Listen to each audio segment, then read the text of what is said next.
Everdark, Episode 80, Break.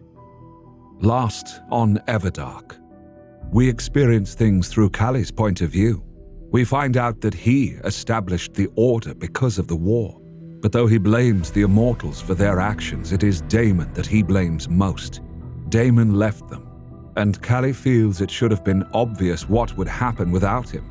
Therefore, Damon has no right to rule again without punishment. Ravenscroft Manor, Earth. "Do I want to know why you are staring into the toilet bowl so intently?" Julian asked, his eyebrows rising as he watched Damon stare intently down into the still pool of water. Damon's nude form had been utterly still as he had gazed downwards. Now he moved, so graceful and masculine, to look over at Julian with a smile on his sculpted lips. He went from statue to living man in half a second. "I was using the water," Damon said. Julian's eyes flickered from Damon to the toilet bowl and back again. Had the Vampire King bathed in it or something? They were going to shower together. Had he drunk from it?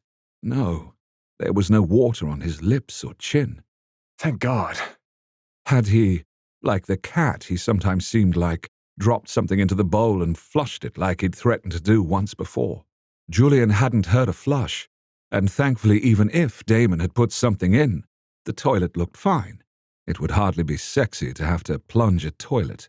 "How were you using the water?" Julian asked. He shifted from foot to foot on the fuzzy rug outside of the shower stall. He curled his toes in the fluffiness. Steam rose from the top of the glass-enclosed shower and caressed his back. The amber scent of soap was awaiting them.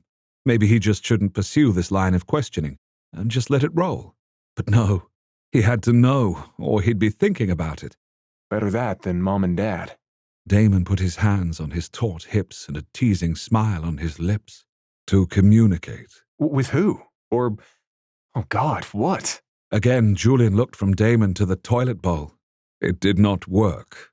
Damon chuckled as he swept Julian up into his arms. His bare body slid against the Vampire King's, and Julian let out a pleased sigh. He wrapped his arms around Damon's neck. "Seriously, who were you communicating with?" Julian laughed.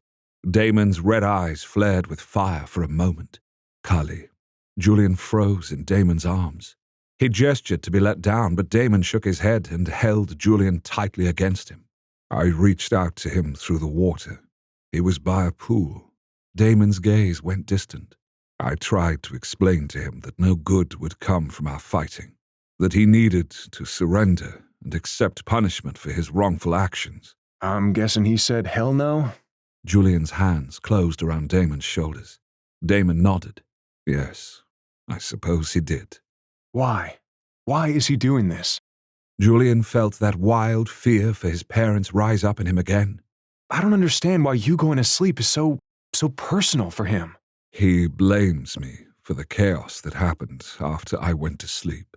If I had been there, he believes it would not have happened. And now he thinks I seek to sweep aside all he has done to bring order to the vampires without any kind of punishment for what I've done," Damon explained, almost lightly. He opened the door to the shower.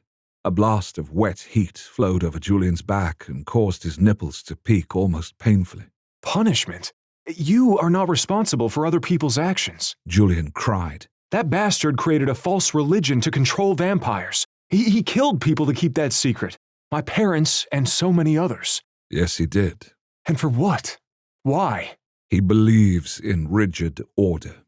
He must, because there is no room for mistakes when dealing with life and death," Damon said evenly. "How can you be so calm about this? Aren't you mad? He was like your friend, right? And now, I don't even know what he is now." "I am angry. He will be punished for what he has done. But I will not let that anger stain this moment with you," Damon answered. Julian was rigid with suppressed rage as Damon moved them both into the hot spray. He let out an involuntary groan as his muscles released under the water's caress. Damon tipped his head back and let the water slick his hair back. "That sounds wise, but I can't just turn off my emotions like that. I can't just let this go," Julian told him. His hands fisted over Damon's shoulders. Damon's eyes opened and he focused on Julian. I do not expect you to. Julian swallowed the hot lump in his throat. But Your grief comes from your fear that Kali will not be stopped, and his wrongs will not be righted. Damon set Julian down and immediately reached for the shower gel. Yes, of course. He can't be allowed to keep doing this. He has to be held accountable for all the bad things he's done. And he will be. Julian blinked. You're doing that thing again. Like when you say you're king and we all think you're crazy or exaggerating or not understanding what that means. Kali will be dealt with. I reached out to him now because I hoped, a vain hope to be sure, that I could ease your pain, end this quickly. But he is not ready to listen to reason yet. You're gonna reason with him? Reasoning, talking at all really, didn't seem like Damon's modus operandi. He acted, which was so much more powerful than talking, like using Armageddon. Damon smiled, having read his thoughts. You are right. I like to act. I do not threaten. I simply do. And I will take care of Kali. Julian watched as amber-colored gel filled Damon's left palm. Damon rubbed those large hands together until suds squeezed out from between his deft fingers. His hands then smoothed over Julian's shoulders and ran down his arms until their fingers laced together. Julian let out a soft, shuddering breath. I believe you. I believe you will do it. You've done everything you've said before. I'm just... Julian's tongue stuck to the roof of his mouth. Afraid? Yes, because there is so much at risk. Your parents, you thought them gone forever. Damon laid out Julian's feelings that he could not articulate himself. But now there is a chance to get them back, and you cannot quite believe that this will come true. The focus of your life has been their loss. Julian's head lowered. He was shaking. I was going to expose the existence of vampires to the world and get my revenge. Yes. Damon brushed his lips over Julian's right temple. A worthy goal for my warrior fledgling. Julian smiled faintly. I'm the warrior, but I'm going to be the one standing back while you do your thing. I am king. Julian closed his eyes and relished those words. Some of the fear left him. Damon had shown them all, that he could handle most anything. But you're not completely infallible, Julian pointed out. No, I failed in saving Christian, but that was meant to happen. That was how I found you. Damon answered. And Heath, I do not know what role he has to play yet, or perhaps he will be one of my failures, but I will not fail you. Not in this. I know you will do everything that can be done, Julian assured him. But it could go wrong. They could be gone, again. Damon's hand slipped up his arms in reverse and cupped Julian's jaw in soapy fingers. Kali will fail. I will set things right with your family. If Kamorn can really do what he says, Julian said with a soft, bitter laugh. Damon's gaze went distant again. Perhaps he was looking into the future. He focused on Julian again. What I can promise you is that whatever happens will bring you and your parents peace. Julian drew in a shaky breath. That he did believe. He felt Damon's certainty, and it resonated with something inside of him too. He leaned his forehead against Damon's broad left shoulder. The vampire king ran slick hands up and down his spine. Between now and then, Damon murmured into the cusp of his ear, focus on the moment, and not the fear. You are so strong, but you are new, my fledgling. You are fragile too. Emotional storms can harm you. Emotional storms? Yeah, I definitely feel like I'm in the middle of one. Damon stroked him and kissed him tenderly. I need to keep you safe and well. I would do anything to keep you so. Julian's eyelids were sliding halfway shut as Damon's soothing presence pressed in and around him in a mental embrace as much as he physically was doing so. I know. I believe you. I'm safe with you, Julian murmured. Damon cradled the back of Julian's head, urging him towards his throat. Julian's fangs immediately descended as the scent of Damon's flesh filled his nostrils, and he saw the taut pull of that velvety skin. You need to feed now, and let me love you, Damon said. That's all you must do. Leave the rest behind. Julian knew that on his own he would never have been able to stop worrying about his family. It would have ripped him apart piece by piece. He likely would have tried to do something stupid and useless, like looking for Lasting where Callie was, but Damon offered to dim the worry. He would hold it so Julian could let go for a time. I shouldn't. My parents... Would want you to be well, Damon assured him. Those words seemed to thread through his mind. More tension bled out from Julian's shoulders. The emotional storm eased, going off into the distance. Julian's mouth glided along the skin of Damon's throat. He lightly pressed his fangs against that delicious flesh. Let's go, my fledgling. Let's go. The next section of the podcast has been abridged. All of Julian's strength left him. His fangs retracted as he simply drooped in Damon's arms, utterly spent, completely boneless, relaxed in a way he hadn't thought possible. The only sounds in the room were the patter of the shower water and their slowing breaths. Until Damon chuckled. Julian tilted his head to the side and sent a silent question to the Vampire King. Damon fingered the shattered marble. And you were worried about me breaking the toilet. Julian grinned, too spent to laugh. Join us next time for episode 81. Stay or go. If you want to support this podcast and get the unedited episodes, we actually have something better than a Patreon. I have my own serial subscription website, wraithrain.com. It's an old-fashioned paywall site, just like Netflix or Crunchyroll. With a membership, you do get the uncut versions of Everdark with no intros, outros, or edited parts. Just the chapters as they were meant to be heard before we've had to make it all Disney safe. If this sounds interesting to you, try us out for a month. The link to sign up is in the notes. The most you'll pay is $9.95 a month, and you'll be directly supporting us, real people, not big corporations like Amazon or Netflix, not content created with AI. Wraith Rain is a small team of actual humans doing the best we can to transport you with romantic action and adventure stories. We really thank you for your support. The Everdark podcast by X Aratare is performed by Edward Fox, Adam Riley, Jay Thillis, Bruno Devant, Kelly Michaels, and Hannah Hart, with Liz Gentle as Seer. Edited by Matthew Prince, continuity by Adrielle Wiggins. Everdark is produced by Wraith Rain Publishing in association with Her Grace Reed Studios. Copyright 2022 by Wraith Rain Publishing. Everdark, Episode 81. Stay or go. Trigger warning. While nothing explicit happens in this chapter between Christian and David, it does show scenes from their past of a predatory adult and Christian's awakening to this aspect. Last on Everdark, Damon assures Julian that he will defeat Kali, all in good time, and then eases his fledgling's mind by making love to him.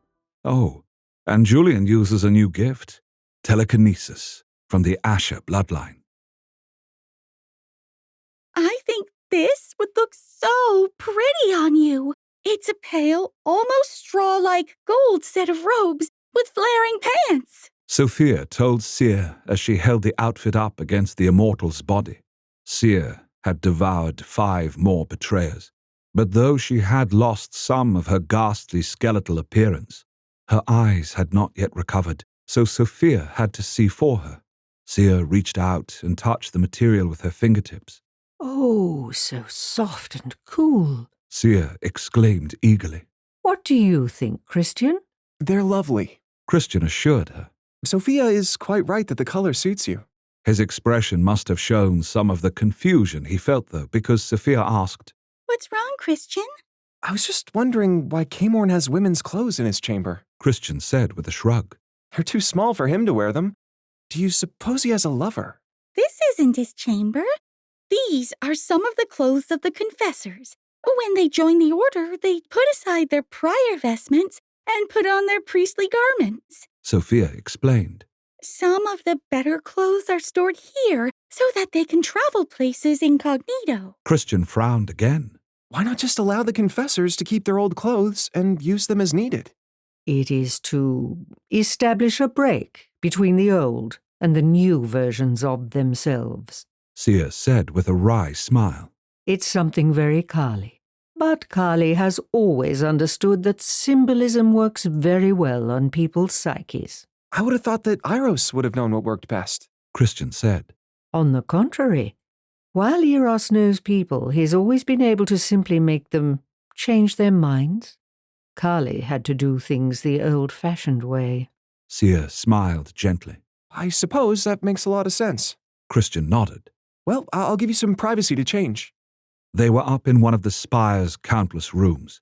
He had assumed it was Camon's because the interior was almost baroque, with countless gold and silver touches.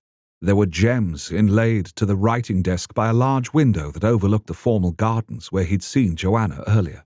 The four-poster bed was laden with silk and velvet, piled high with pillows, and looked a bit like the Princess and the Pea bed. It was honestly gaudy and clashed with the spire's simple, more austere architecture. He was guessing that these additions were all Camon's, while the rest was Sia.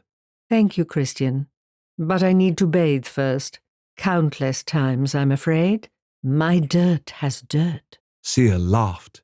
It was a pleasant sound, and caused both him and Sophia to smile. Christian couldn't quite believe that this woman had been starved and tortured for millennia. He supposed it was force of will, but also that she had seen herself on a mission with an end date, and that end date was now. He hoped that what she had gone through was worth it, and that they could end this war with Kali. There's a lovely shower and a huge claw-footed tub in the next room. Sophia eagerly told Sia, putting the robes to the side, then offering her a hand up from the delicate chair she was seated on. Sia took her hand without any hesitation. She had complete confidence in Sophia's ability to lead her without injury. Christian pushed off from the bow window where he had watched the whole proceedings of picking outfits. He was tempted to go back to the dungeon and to see what more that Balthazar was getting out of Camon. But almost as if she could read minds, Sia turned her head towards him and said, I know it is frustrating right now, Christian, but let Eros, or rather Balthazar, do what he must without an audience. I can help. Christian was surprised at the heat in his tone. The help you provide will come in a different way. Balthazar doesn't want you to see the ugly side of the gift. Let him hold the illusion, just for now, that you don't already understand it. Sia smiled softly at him and patted his nearest arm. I do understand. I can see how the gift could be used and abused. Christian crossed his arms over his chest, even as his voice was quite logical. I realize he must do certain things to keep us safe. Yes, I can see you do. The blind woman nodded her head. Christian, there is a room just a few doors down that you might want to see. Which room? He frowned. You'll know it when you see it. It is a place of reflection. She told him. All right. He watched as Sophia led her through another door into what must be the bathroom. Sophia was twittering about the kitties she would soon be getting, and would Sia help her with the names? That had Christian smiling slightly. Balthazar really was going to be overrun with felines, and he was betting that, like people who were allergic to cats, that the cats would come right to him. Christian headed out of the bedroom then, into the spiraling hallway. He could go to the glass elevator and ride down to the dungeon, ignoring Sia's words about Balthazar needing to shield him. But he figured only a fool would ignore a woman as powerful and resourceful as Sia. So instead, he started walking along the interior spiraling hallway. The rooms were all on the outside of the spire, while the interior was open with a delicate railing that allowed one to look both up and down the interior of the spire. The floors were made of a black stone, polished to a high shine that allowed Christian to see his reflection darkly in it. He crossed his arms at the wrist, behind his lower back, as he walked casually along the hallway. Most of the doors to the rooms were closed. Christian assumed the one that he was meant to go in would be open, and he was right. Just a few doors down was an open doorway. He stopped and peered inside. He caught sight of someone peering back at him. Christian hopped backwards in surprise, only to see the figure hop back too. A mirror. So I should reflect according to Seer. All right, let's see what this mirror shows me. Christian stepped over to the doorway and pulled the door fully open to see inside. The room was empty, except for a large acid-etched mirror on the far wall that had startled him. The rest of the walls were swathed in black velvet. Though he saw no direct light sources other than the light streaming in from the hallway, there seemed to be some form of illumination. He stepped inside, and the door shut behind him. Christian whirled around and reached for the doorknob, but there wasn't one. In fact, there was no evidence of a door in this room at all. He was met with more and more folds of black velvet. Panic fluttered in his chest like a trapped bird, but he swallowed it down. First of all, he could easily be rescued from this room. He could contact Balthazar at any moment. More than just his master. He realized he could feel Seer and Sophia's minds as well, along with a plethora of other vampires. If he needed help, he could simply call to them, and they would come without a doubt. But second and more importantly, he knew that Seer wouldn't send him into danger. At least, not into danger he couldn't handle. So I'm meant to be here. Christian slowly turned in a circle and regarded every aspect of the room. Thankfully, he'd been right about the light emitting from somewhere other than the hall. Though his night vision was quite keen, it was the mirror that was softly glowing. It was the only thing of any interest in the room. I must be meant to see something inside of it. Christian stepped towards the mirror, watching his reflection advance towards him in kind until he was a foot away from the silver glass. The reflection was dark. It was hard to see his own features, though his silver eyes glowed softly. He put a hand in his pocket and touched the large gem that held David's soul. At that moment, the image in the mirror swirled and lightened. He was no longer seeing the room he was standing in. Instead, he was seeing David's study. Christian drew in a sharp breath as he saw David seated at his large mahogany desk, writing something longhand. The walls were covered in bookshelves that were filled with leather-backed books. Christian could still remember the smell of that place. Paper, brandy, and the faint scent of wood smoke from the old fires in the fireplace. There was no fire there now. Instead, the window behind David was open, letting in warm summer breezes. Christian could hear the light ree-ree of insects outside. Sunlight was filtered by the large trees that grew outside the window, bathing the study in green-gold light. Christian had loved this room, likely because it had reminded him of the Harrow's home. David's pen moved gracefully over the sheet of heavyweight cream paper. Christian remembered that hand. At first, he had been excited to get actual love letters. Later, after things had ended, he had dreaded finding his name in David's hands on cards or envelopes left for him in places he would see but others would not. Is he writing me a letter? And if so, which one of them is it? Christian realized he was seeing the past. That was clear to him. Perhaps touching the gem had brought this forth in the mirror. If so, he should release it and move on. He had no desire to see David or relive any of their history, but he was clutching the jewel in nearly numb fingers. He tried to will himself to let the gem go, but his fingers stayed attached to it as if anchored there by glue. There was a soft knock on the study door, and Christian tensed. David did not look up as he called out, "Come in!" Christian watched as the door opened slightly, and his own teenaged head thrust through almost shyly. David? Christian's voice was uncertain. Color stained his cheeks, and he looked at David through thick eyelashes. But what struck Christian so suddenly was how young he looked.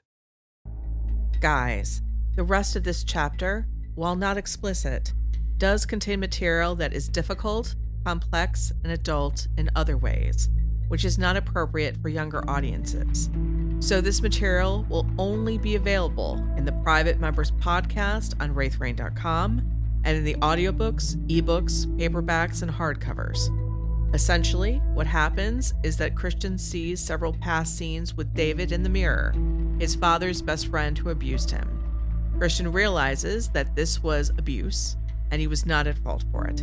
Christian confronts David's spirit, demanding David go on to the next life, but David won't leave him.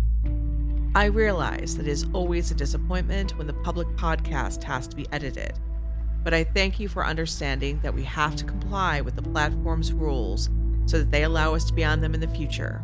Thanks so much. The Everdark podcast by Ex Aratare is performed by Edward Fox, Adam Riley, Jay Thillis, Bruno Devant, Kelly Michaels, and Hannah Hart, with Liz Gentle as Seer. Edited by Matthew Prince, continuity by Adrielle Wiggins. Everdark is produced by Wraith Rain Publishing in association with Her Grace Reed Studios. Copyright 2022 by Wraith Rain Publishing. Everdark, Episode 82, Price. Last on Everdark, Christian confronts his past with David, and David himself. Now we turn to another haunted individual at the Ravenscroft Manor. Elena. Her name was whispered on the night air. She shifted in unnatural sleep. All she had done was sleep since Heath was taken from her. She had to be dreaming again because... Elena, mistress, please wake up. The voice continued. It was soft, ghostly, but there. Her eyes opened. They were sticky with too long sleep. The room was a blur. There were no lights on, and obviously there were no windows in the basement. There was only the slightest strip of yellow light along the bottom of the door to the hallway. Please, mistress, I need you. Hear me. The voice was insistent now. Elena's forehead furrowed as she strained to focus through the thick molasses soup that was her head. She was under a compulsion, she realized. Balthazar had done this to her because there was a flash of memory of a beautiful young man with purple eyes that had widened as she had spat angry words at him. Julian Harrow, King Daemon's fledgling. She shivered. The king had taken her fledgling, so she had wanted to take his. Mistress. The voice, soft and reverent. It came from the left side of her bed. There was a glow there, a soft blue-white glow at first, but it quickly grew, spreading out from a single spark to fill in the outline of a person. Heath! She rocketed up in bed and reached for the figure of her beloved fledgling. Her fingers passed right through him. His expression became sad. Elena, you can't touch me right now. You're dead. You're gone. She put that hand up to her face and sobbed. I am truly dead, but I'm not gone. I could come back. Heath told her. His expression was intense. She dropped that hand down and stared at him. Hope kindled in her chest. Would he do it, though, after everything she'd done? Maybe. But Julian would urge him to, and she'd seen how his actions had changed based on Julian's wants and needs. Yes. King Daemon was making a body for you. But Heath was shaking his head. He can't do that for me now. Callie holds an intrinsic part of me. How can we get you back fully? She clenched her hands into fists. You can't. You have to come to me. Heath's eyes looked haunted. Where are you? Aren't you with Callie? She asked, confused. I am. Heath lowered his head, shame written into his features. Is he hurting you? Are you all right? Could the dead ever be all right? He's not hurting me. Not yet. Heath's shoulders hunched. I don't want to be here, Elena. You don't know, you can't know what it's like to be here like this. He gestured to his spiritual form. This plane is for the physical, not for what I am now. I know. I can imagine how hard this is, baby, but we are going to help you. She told him. Was she lying? Was anyone going to help Heath after what she and he had done? I tried to kill Daemon's fledgling. Heath said. There's no forgiveness for that. What he'd done was before Julian had become Daemon's fledgling. She had attacked Julian after that, when there was no doubt about who he was, and that probably was unforgivable. But Julian's gentle expression crossed through her mind's eye. You were misled. You followed Celine's path unknowingly. She assured him. The king was willing to bring you back before. Heath frowned, as if that went against something he had been told. Are you sure that he wouldn't have simply brought me back to punish me? No, that does not appear to be his way. He is much more direct than that. She said. But I must get Balthazar now so we can help you. He will know what to do. You need to come to Lasting. Heath told her. Lasting? Elena slid her legs off the side of her bed and tried to stand. She sank back down as her legs did not want to work. She put a hand on her head as it throbbed. Definitely compulsion. He wants me to stay here, in this room, so I don't attack Julian. Elena's thoughts tumbled when she remembered her actions with the young man. Her rage and loss had been overwhelming. It had surged through her blood like poison. Higher thoughts had been drowned out because of her loss, but all of that was dulled now, likely also part of Balthazar's work. Before he takes all my memories of Heath. She shivered. Could she have survived that? Yes, Balthazar would have ensured it. And I would have no idea what I lost. That was horrific to her, but she had to admit that now that her loss was muffled, she could think more clearly. The pain was so much less that she didn't want to curl into a ball and simply die and join Heath. But what about Ridley? She still needs me. I love her just as much. She shook herself and focused once more on the ghost of her fledgling. She tried to reach his mind. Souls had thoughts, clearly. She needed to know what Heath was thinking. The only way he was here was because Callie was allowing it. Maybe Callie was making him say what he was saying, or maybe this was just an illusion, and not her Heath at all. She wished her thoughts were not so damned muzzy. I should be grateful I can think it all. Balthazar could have simply burned out my mind. She reached out to Heath's mind then. There was a prickling sensation. Heath had no guard up against her, not that fledglings really could do that. Only Balthazar had ever been able to hide things from a master or mistress. Heath was no exception in this. His mind had always been very open to her. After lying in his first life, Heath had been transparent as glass with her, and what she felt from Heath was fear. He was terrified.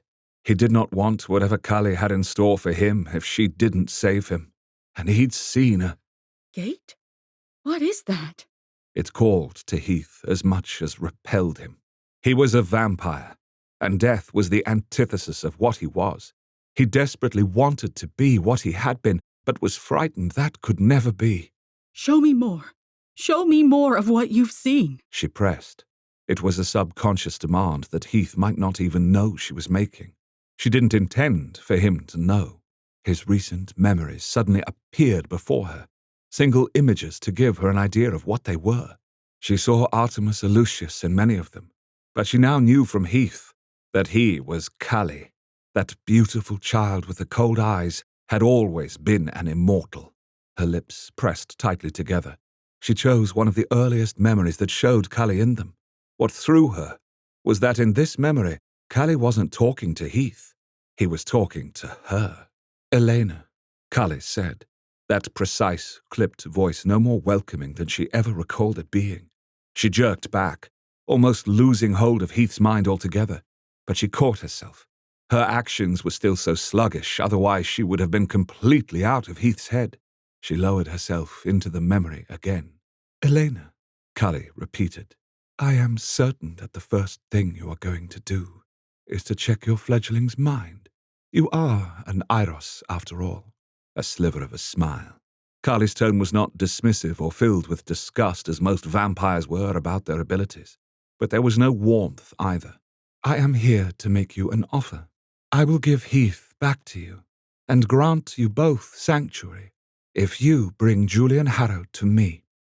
Mistress. Heath's voice rose up, distracting her from the memory meant just for her. If you don't do as he says, he'll destroy me. Elena's heart clenched. Her thoughts froze even as the memory started to unspool again. Callie said, Elena, this is what you must do. Balthazar gratefully turned to leave the oppressive confines of the spire's dungeon, to go look for Christian. Are you just going to leave me here? Camorn cried, clearly trying not to sound panicked. But he was. Afraid of the dark? Balthazar asked without turning around. I can help you. I can bring the Harrows back. You don't want me injured. It's a draining spell to do. I will not be able to do it if I am not completely rested. Camorn told him. What's stopping you from resting here? It seems to me quite conducive to sleeping, Balthazar said with a careless wave towards the hideous, dark interior of the dungeon. There's nothing to eat here. Oh, yes. You can't reach the stinking corpses over there. Besides, they are quite desiccated. Balthazar mused. Stop being obtuse. Are you going to leave me here to rot? I need food. I need light. I need my books to prepare. Do not worry. You will be fed, Camorn. Unlike how you treated Seer. You'll get your books, if they are found to be necessary. Oh, and I'll bring you a lightstone, or maybe a flashlight, Balthazar said with a cruel smile tinting his voice. But you're staying in this damned dungeon. No finery for you. No ridiculous thrones, no silk robes, not even a goddamn blanket. And the truth is that this is far better than you deserve. He could not help the flash of anger that laced his voice. It really was better than Camorn deserved. He took great pleasure in walking towards the stairs. Balthazar! Camorn hissed and grabbed the bars to shake them. They didn't budge. You cannot leave me here! Oh, yes, I can. Until Damon says otherwise. This is where you stay. Balthazar put a foot on the first step. Where is he? Ask him to release me. Camorn was almost pleading. He and Julian are probably making love, Balthazar said with a shrug. I am certainly not going to disturb them. The only sound was his footsteps as he walked up the stairs. Camorn's mind was locked on the idea of being made love to by a sire that cared for him. The sadness that bloomed in Camorn's chest caused a matching feeling in Balthazar's. It was something that they shared, a twin pain. And he didn't like to feel sympathy for Camorn. He didn't want there to be anything between them at all. But there was. After watching the Harrows' deaths through Camorn's memories, he had learned everything he could from Camorn. Annoyingly, Camorn hadn't known much. He was legitimately in the dark, as they had been about Artemis being Callie, and he'd admitted the fraud of the Order even without being compelled. Other than the embarrassing, to Camorn anyway, revelations that Camorn wished he was Damon's fledgling, and that he had deep insecurities, he had little information of use. The latter shouldn't have been a surprise to Balthazar, but it had been. Maybe because it had always seemed to him that Camorn was the ultimate insider, while he had wanted to be accepted but never would be. Now the shoe was on the other foot, and that pleased him in a way. But it also depressed him somehow, as the door to the dungeon clanged behind him, leaving Camorn meditating in the dark. Balthazar immediately ran into Arceus and Fiona in the hallway. The two of them were in deep conversation. The brush of their minds told him what was so enthralling. Fiona wanted to teleport into Lasting and try to steal the gems holding Julian's parents. If not, at least check out Callie's defenses. That is a terrible idea, Balthazar said with a frown. He imagined Callie simply crushing the stones and the Harrows' souls the moment that Fiona stumbled into his rooms. Why? Jealous? Because you did not think of it and cannot do it? Fiona lifted an eyebrow at him, annoyed that he'd listened into her thoughts and a private conversation. Well, if I had thought of it, I would have rejected it as foolish. So no, Fiona, I'm not jealous, Balthazar told her archly. Then what? She crossed her arms over her chest. Have you ever been to Lasting? Balthazar asked. No, but Camorn has. Many of the Callie here have. We can ask them. She pointed out. You're gifted at teleporting, clearly, as you are who you are, but I remember a moment all too well when you teleported us one time into Solace, a place you know well, and landed us in a tree, he pointed out. You remember that? Her lips pressed together. I'll review the maps. We'll talk to Camorn and Lisette and... You're going blindly into enemy territory against someone who plays with souls for fun. While we're not friends, I have no desire to see you made into an ornament for Callie, he said with a shake of his head.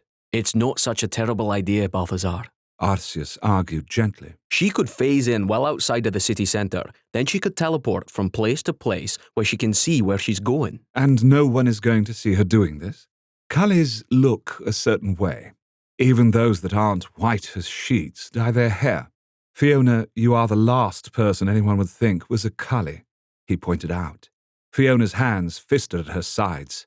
We need a way to get those gems with the Harrow souls away from Callie before we can do anything. I am the best person to do that. Actually, a helm or a mirror would be the best person, or maybe both, Balthazar said, tapping his chin. Then he shook himself. Or the best person would be Damon to go. He can teleport, turn invisible, and look like anyone. He's got all the powers. He's still growing in strength, though. If he could not get into Solus, then lasting will be beyond him right now, too. Fiona pointed out. So I could phase him in and then... Damon needs to be part of this planning. He's not here. He doesn't think now is the right time to move. Balthazar cautioned them. He knows Callie better than anyone. He will figure this out. I don't think we should be jumping ahead on anything. Fiona looked down, arms still tightening around her chest. It is so frustrating to do nothing. Hardly nothing. Arceus put a hand on her shoulder. Damon expects us to start to rebuild the Order into something better. We need to send out people to find others that are interested in joining us and Damon. Fiona scuffed her boot against the shiny stone floor. Yes, I suppose. But it seems so pointless until we take out Callie. When Callie sees that the whole of the vampire world has turned against them, they may think differently about standing against Damon on their own. Arceus said. I have a feeling that Callie has never been a fan favorite. They probably will see themselves more of a hero and the rest of us as stupid sheep for falling for Damon, Balthazar remarked dryly. Perhaps, but we need to establish a peaceful transition for the vampires. Arceus clasped his wrists and covered those with the sleeves of his robes. We've seen how Damon can solve issues. I would assume this situation with Callie might very well be handled with the same efficiency. So, we must make the people ready. Balthazar thought of how Caemorn was so certain that Damon was going to reveal the vampire's existence to the world. I think Damon might have more changes coming. Arceus raised a thick eyebrow. What do you mean? Caemorn thinks that Damon intends to reveal our existence to humans. And maybe, be king of everybody. Crazy, right? It is undoubtedly crazy. He looked between Arceus and Fiona, who stared at him with lips slightly parted. You don't think it's crazy either, do you? He put a hand to his forehead as if he felt a headache coming on, and maybe he did. Damon is going to do it, isn't he? It sounds like something he would do, Arceus said carefully. Fiona shook her head and looked upwards at the ceiling. So, let me get this straight. We have to prepare all the vampire kind to know that Damon and the Immortals are real. Most of them, hell, maybe all of them, are still around. Callie has been pulling the strings of the Order, which he made up of whole cloth because he is pissed at Damon. And oh, by the way, Damon is going to reveal our existence to humanity and rule them. Is that about right? Yes, I think that about captures it. Balthazar nodded, feeling overwhelmed by it all just as Fiona did. Is he going to wait a day or so before he does all of this? Fiona asked. I would have thought he would have stormed lasting already, but he took Julian home, Balthazar said. He squeezed the top of his nose. I think he has an idea of what he's going to do, and when. We need to just have our own thoughts in order to give him. We need to caution him to move slowly. Fiona looked stricken. For all his wisdom, he is neither vampire nor human. He has no idea how they will react to this information. Can you imagine how this would shake humanity? Fiona tightened her arms around herself. We all went through our personal journeys to accept the existence of vampires and then to become one. Oh, don't worry. I think we'll all be given talk shows. We'll have people knocking down our doors to be turned. There'll be plenty of crazies, too, and upheaval. But it won't be as it would have been when we were turned, Balthazar stated. I know Damon is king, but shouldn't he at least ask us what we think? This affects all of us, not just him. Fiona cried. He is king. That's what he'll say. Balthazar laughed. He is. Arceus agreed with a nod. Oh, you're getting all worshipful about him again. Balthazar, though, smiled. Every time we've doubted him, he's shown us how wrong we are. I vote we place our confidence in him. Arceus replied. While he takes us all happily off a cliff? Yes, it will be a wild, if short, ride. Or maybe he will establish a new world order, Balthazar said with a dry laugh. I think he'll listen to what we have to say. Will it affect his plans? No idea. Probably not. But like I said, wild ride. You're the closest one to him, Balthazar. You should be more serious about this. Fiona chided. Arceus and I can assist you in speaking with him. Balthazar held up a hand. Hold on. We don't know what he's doing for sure. One step at a time before we march up to him to tell him our thoughts. You know he's going to do it, though. We all know. Fiona reminded him. Let's control what we can. The two of you, he gestured at the two of them, need to get all the religious people here. Which you are not part of? Arceus smiled. I'm his best friend. I can't worship my best friend. Balthazar shook his head. Besides, he needs someone to bring him down to earth. I thought that was Julian's job. Arceus raised his eyes. It's a joint mission. Now I am going to get Christian and improve my mood. Balthazar slapped Arceus on the shoulder and headed to the elevator. As the elevator doors closed behind him, Balthazar stretched out his senses to find Christian's mind. He expected his fledgling to be with Seer and Sophia, but he found the two Seer vampires in a bathroom. There was warm water that was sweetly scented. He wasn't surprised that Christian was not involved in that, so his senses slipped from them to nearby minds. He alighted on Christian's just a few doors down from the two Seer vampires. Balthazar immediately frowned as he sensed Christian was in a heightened emotional state. He tried to reach Christian's mind and try to calm him, but it was like trying to stand still on slick ice on a steep hill. All he could see were random images of David. Oh, hell no. What is going on here? Come on, move faster, elevator, Balthazar muttered. This is necessary. Seer's mind floated out. He frowned even more. Seer, what do you mean? He's a speaker to the dead. He has to put his dead to rest, she said, and then her mind shut. Balthazar ground his teeth together. As soon as the elevator doors were opening, he was slipping between them and running down the hallway. The door to the room that Christian was in was closed and locked. Not that this was any problem for Balthazar. He simply shattered the door with 2 heavy blows. The remnants crunched under his boots. What he saw, though, confused him. The room was square and black, smothered in velvet with a shattered mirror on the far wall. Christian stood in the center of the room. Blood dripped from his right clenched hand. Christian, what happened? Balthazar grasped his fledgling by his biceps and resisted the urge to shake him. It wasn't my fault, Christian said, his voice hoarse and low as if he had been screaming. What? Well, whatever it is, I'm sure it isn't. And if it's about David, it most certainly isn't. About David. Christian focused on him, and his mind opened to Balthazar. It wasn't me. No, of course it wasn't, Balthazar agreed. But he realized that this was a revelation for Christian. Of course, he thinks that more should be expected of him than any other teenager pursued by a cretin. I saw it. Christian gestured to the mirror, which was starting to reform. The cracks were flowing like water and reforming. Balthazar took Christian's wounded hand and gently teased it open. The gem was in Christian's palm. The cuts were already healed. Just tacky blood remained to show what had happened. Balthazar drew out a tissue and started to clean it.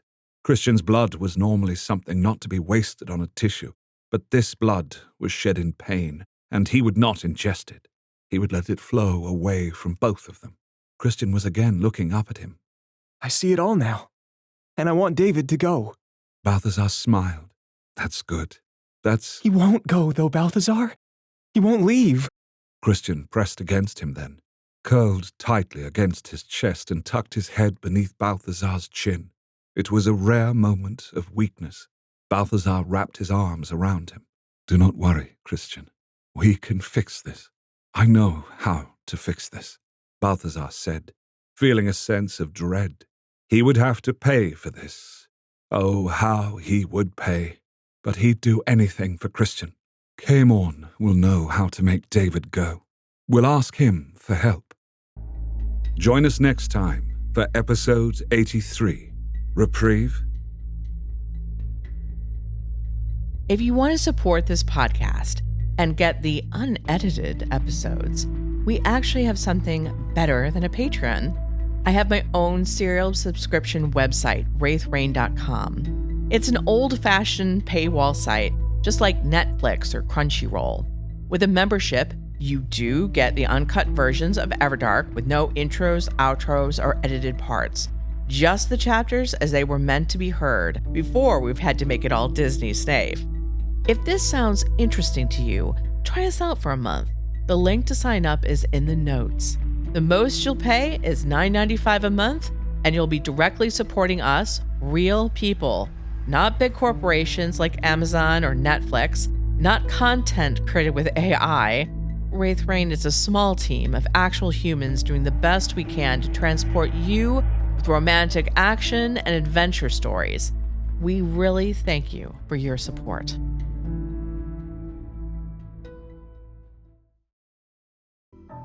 Everdark, Episode 83, Reprieve.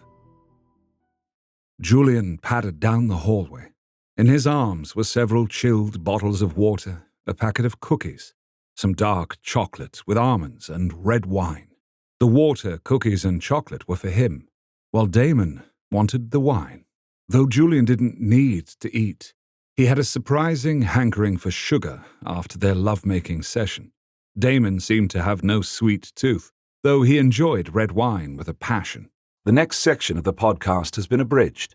The guest house might have a kitchen somewhere, but Julian didn't want to spend time looking for it. He supposed he could have used his sense of smell to seek it out, so he went to the main house where he knew where the kitchen was. Maybe there would even be some of the food from the meal with Christian's parents. The night sky was star-spangled as he crossed between the guest house to the main house. There was the chirr of night insects. The heavy scent of roses filled the air. Large, dark blooms bobbed in the slight breeze. He could hear the tinkle of a water feature in the far end of the garden. It was a silvery sound, like music that followed Julian into the main house. The main house was almost empty, as most had gone to Solace to see Armageddon. He wondered what they were thinking now that they knew that Damon could simply make them mortal again. Even though he had been immortal for only a short time, the thought of going back and losing this new strength, speed, powers, and eternal youth was abhorrent to him. He could only imagine how bad it would seem to someone who had had all of these things for much longer. As he passed down the corridors, he passed a few of the vampires who had been left behind to guard the property. He didn't know their names, but they all greeted him by his name. He supposed it was much easier for them, as there was only one of him. The smiling and slight bowing caused him to feel a little conspicuous. Damon would probably say that they weren't bowing enough. He made it to the kitchen quickly enough. There was staff working despite the hour, though this was a house full of vampires, so it made sense that the staff would be there at night, and they immediately wanted to serve him. We can cook you something. One female chef began, her whites starched and crisp-looking despite having prepared meals for the humans on the property. Whatever you would like. When Julian confessed he wanted cookies, chocolate, and red wine, she bustled into a pantry that was larger than the rooms in the guest house to show him everything available. His eyes widened with pleasure at the choices. Though his home was large, other than a cleaning service that came in once a month, he and Christian often just ate out.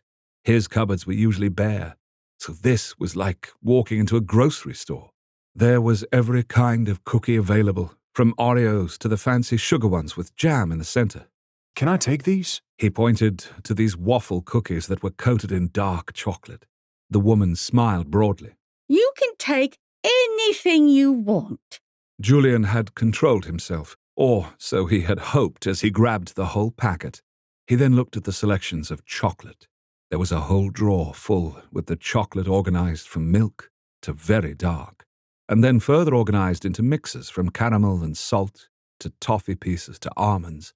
The bars were quality chocolate, too. He was surprised at his desire for chocolate. He had never had much of a taste for sweets, but now that blood was his ultimate savory, maybe it made sense that he craved something that could not give him. The red wine was stored in the cellar, but she had some quality bottles up in the kitchen from last evening's meal. He chose a Malbec for Damon, as the Vampire King seemed to like the heavier, dark fruit reds. With his arms laden with the food and drink, Julian left the kitchen and had been walking down the hallway past where the stairs to the basement came up. At that moment, Elena tottered into his path. Julian froze, a cookie in his mouth, crumbs dribbling down his chin as he met her gaze. She is not supposed to be out of her room. But she was. She staggered and caught hold of the banister as she saw him. The two of them stared at each other wide-eyed for a long moment. The cookie package crinkled slightly as he clutched it to him. He remembered how she had tried to attack him before.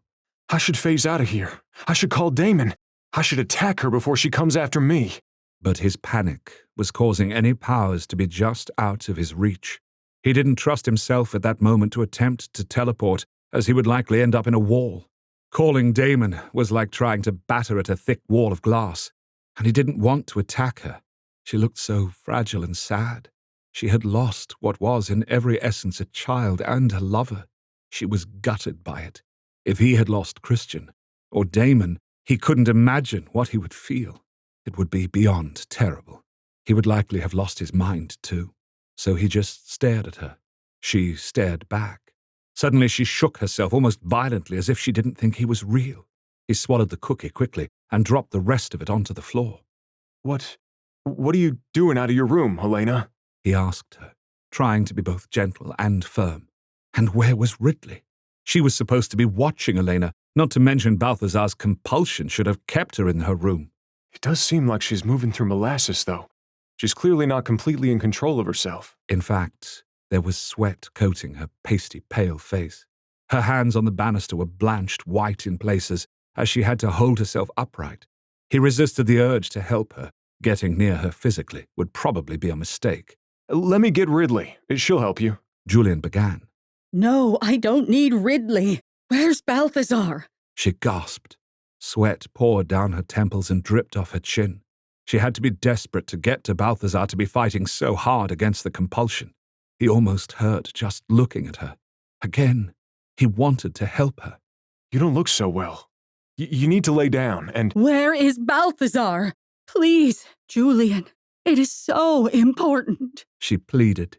She swayed again. This time he put down the things he was carrying on the floor and went to her.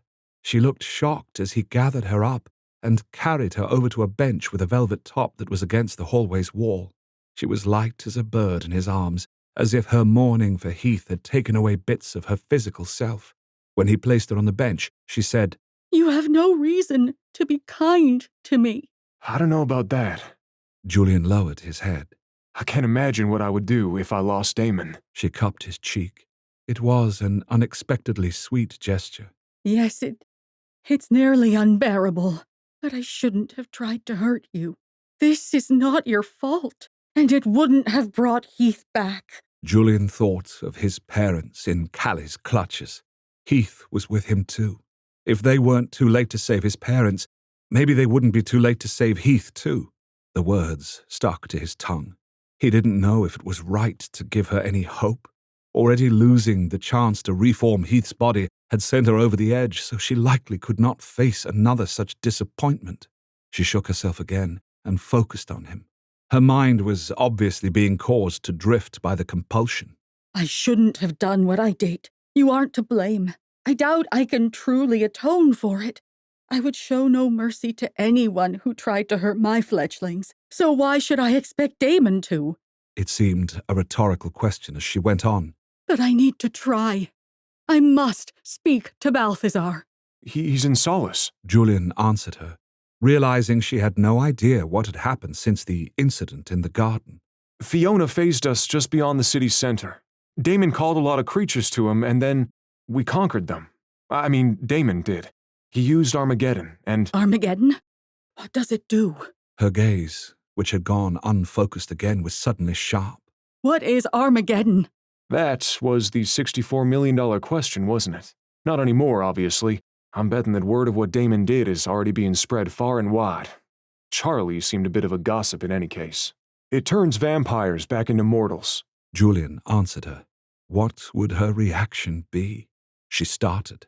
Then her gaze went distant again, and she said softly, That would truly be Armageddon in a vampire's eyes. No wonder that's what they called it, even though Damon had been gone for so very long when that name was coined. Yeah, the people who he changed back to humans seemed more than defeated. They appeared totally lost. Julian agreed. I can't imagine it happening to me now, and I've hardly been a vampire for a minute. And even if I was inclined to do what he asked, it would be insanity. There is no sanctuary from that, no respite, no safety. She murmured, drawing into herself for a moment. Who is he? But Julian was afraid he already knew. Callie. Callie contacted her. I'm sure of it. Did he send a soul to talk to her like he sent my mom to Christian? She focused on him again. Though she was still grey and sweaty, she looked more at peace than he had ever seen her. Will Balthazar return soon? I'm not sure, but Damon has him sorting out all the people there into those that can be, I guess, returned vampires and be loyal to us, and those who, well, won't. Julian explained. I see. This cannot wait for him, then. Besides, King Damon is the one who needs to know what he said, what he offered me. Where is King Damon? Her chin lifted, and she looked, in addition to peaceful, far more definite than she had since the beginning of their conversation. Right here. Damon's words were soft, and they emerged from the darkness as Damon materialized, likely teleporting with the Wyvern gift. He was naked. His eyes were glowing. He had evidently realized that Elena was near Julian. Or maybe he simply follows what's happening to me at all times. Good, she said, which surprised both Julian and Damon. Damon lifted his right eyebrow. How so? Julian, come here, please. He lifted his left hand and wiggled his fingers. But I'm holding her up. She's too weak, Julian cried. He was indeed holding Elena upright as her body was limp as a noodle. He's afraid I'll hurt you.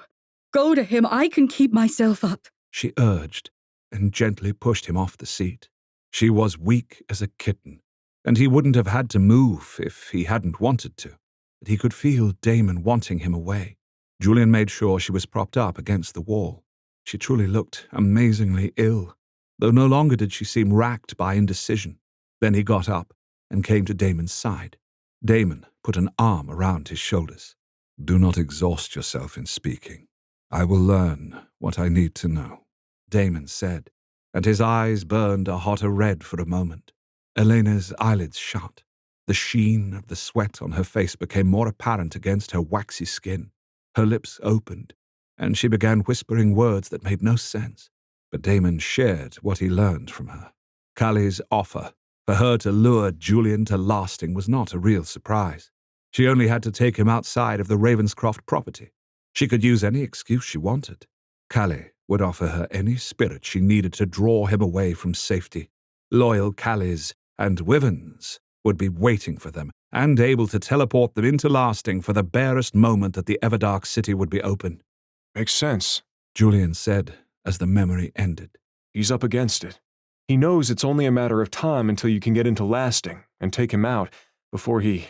Well, he probably believes that my parents' souls aren't enough to hold you off forever. Callie has your parents' souls? Elena's eyes were opened. Yeah.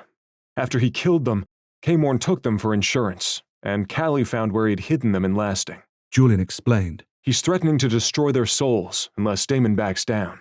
Caemorn and Callie would do this. She growled, and her lips flattened in disgust. Julian was starting to feel that fear for his parents again, but he clamped down on it. Fearing what would happen would not change it. He frowned as he considered what Callie had asked Elena to do. Damon, you could get into Solace with Fiona's help. Why not lasting? Julian asked. For one, Seer is the true ruler of Solace. Caemorn and the Order merely were staying there. The lock was far weaker. Damon explained carefully. She could have kept Fiona out, Callie can keep Fiona out, or if she forces her way through, he will know. If she tries to bring me, it will be even less likely we will get through, let alone close enough to stop Callie. And then he can just crush the gems and maybe destroy my parents. Julian's mouth pursed. Unless you have the mirror gift, right? Damon nodded. You have seen me use it. Ah, I see. You think I could disguise myself as you and get close enough to Callie to steal the gems from under his nose? Yeah. Julian bobbed his head, but Damon was already shaking his. Callie does not look at physical bodies to identify people. He, as you now know, has taken on countless bodies. He would know me from my soul. The moment I entered his realm, he would know I was not you. Oh. Julian was crestfallen. If he were here, then I might be able to disguise myself well enough for him not to realize at first, but not in lasting. Damon said. So the Everdark won't give you a boost, huh? Julian was trying not to look as depressed as he felt. It would actually do the opposite in terms of secreting me. The Everdark reacts to me. He would know I was there simply by the way the creatures and nature would react. Julian thought of how things had happened in Solace. That would be like a flare going up. Damon nodded. Indeed. So we must wait until I have enough strength to enter lasting and get to Callie immediately. So while we wait for your strength to return, is there nothing that can be done? Elena's voice was weak, and she was looking worse and worse. I know that you cannot or will not help Heath now, but you cannot get Julian's parents? Damon regarded her for long, silent moments. He didn't blink. He didn't say anything. Julian knew he was looking into her mind, perhaps even her soul. Elena breathed shallowly. Her skin was so very grey. Suddenly, Damon passed a hand over her face, and her eyelids fluttered shut for a moment. Her breathing eased, and the terrible greyness eased. Her eyelids opened, and she blinked. She was able to straighten up. After taking a deep breath, she stood up on legs that only trembled once. The compulsion! You removed it! Elena drew in a deeper breath. Her colour was quite a bit better. Confusion filled her eyes. But why? You think I should not forgive you, Damon said. She bit her lower lip. I do not know that I would. Julian opened his mouth to say something about forgiveness, but stopped himself. Damon had to make this decision. He couldn't speak out about it. He had to respect Damon as king. This was his first chance to show this understanding. So he chewed his inner cheek instead and lowered his head as if to make himself less conspicuous, as if he weren't there at all. I do not know that I have forgiven you. Damon continued on, but your determination to warn us of Callie's plans shows well on you. It may redeem you.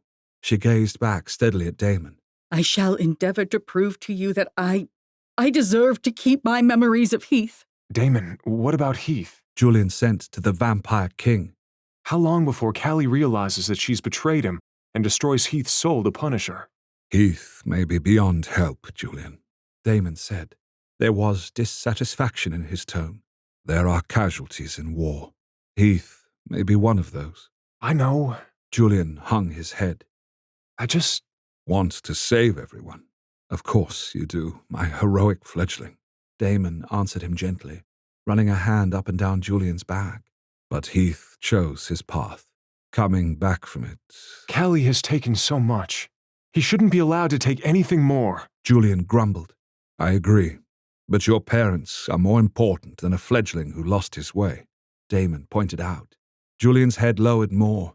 He would choose his parents over Heath. That was the truth of it. So if there had to be a choice, and it appeared there had to be, he'd made it. His parents. Elena, I want you to keep Callie in the dark as long as possible. Pretend you are working on getting Julian to him. Damon instructed Elena. Can you do this? She nodded, jerkily.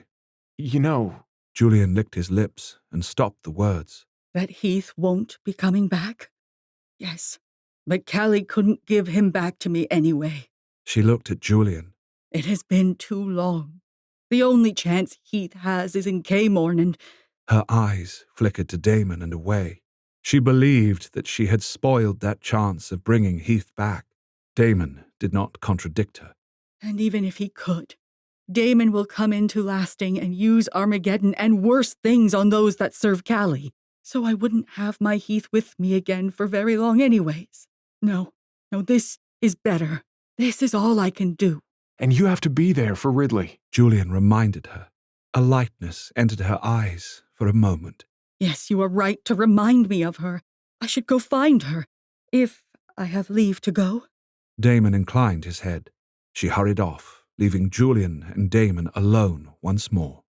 Thank you for giving her a second chance, Julian said as he leaned down and gathered up the food and drink from the ground. Damon put his arms around Julian's body. She earned a slight reprieve. Only slight? Julian's eyebrows rose. Damon smiled. She said it herself.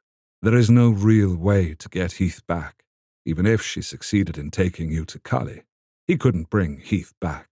Only Caemon allegedly can. But even if Cully did do it, she would only have him until I breach lasting.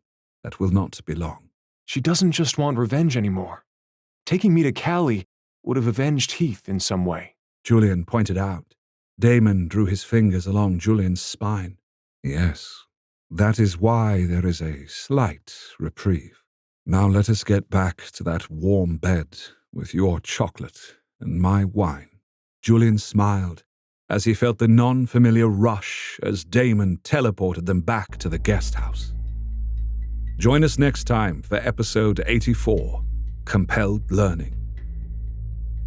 If you want to support this podcast and get the unedited episodes, we actually have something better than a Patreon. I have my own serial subscription website, wraithrain.com. It's an old-fashioned paywall site, just like Netflix or Crunchyroll. With a membership, you do get the uncut versions of Everdark with no intros, outros, or edited parts. Just the chapters as they were meant to be heard before we've had to make it all Disney safe. If this sounds interesting to you, try us out for a month. The link to sign up is in the notes. The most you'll pay is $9.95 a month, and you'll be directly supporting us, real people, not big corporations like Amazon or Netflix, not content created with AI. Wraith Rain is a small team of actual humans doing the best we can to transport you with romantic action and adventure stories. We really thank you for your support.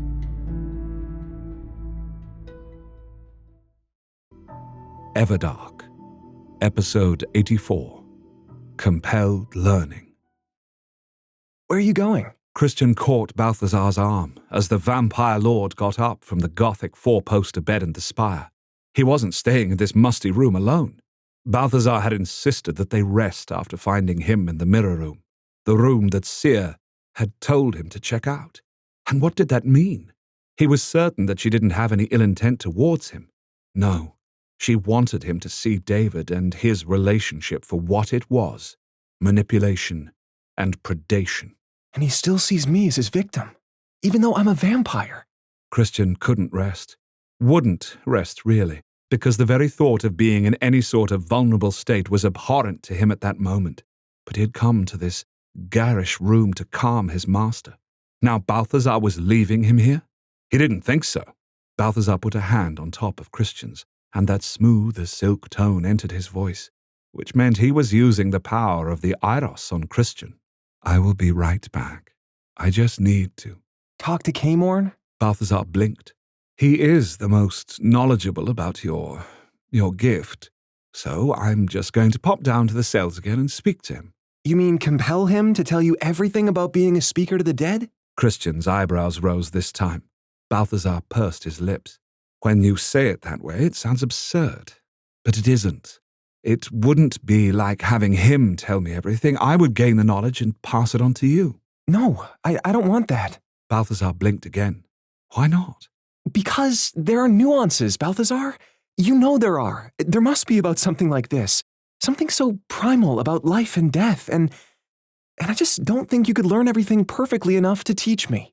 Christian admitted, but there was something else about his distaste for this. He wasn't sure how to explain it. I wouldn't be killing Caemon to get it. That's the joy of the Eiros gift. He would be perfectly fine, even after I drained him of every single bit of knowledge he has on the subject. or on any subject. Balthazar grumbled. I know, but Christian, it won't take but a moment. I'll go down and— no, you're not being strategic about this. Christian told him firmly. You're worried about me. There's no need. But wasn't there? He felt the gem in his pocket practically burning a hole there, as if he could feel David's twisted desire for him reaching out physically. Despite his words to Balthazar, he was anxious to know what the Cali vampire knew about getting David through the door. Why couldn't I make him leave? I could almost do it, like the words were on the tip of my tongue. Of course, he should have remembered that mind reading and mind control were quite intertwined. His mind was as open to his master's as were the books in this room. Balthazar patted his hand again, knowing Christian wanted answers now as much as he claimed otherwise.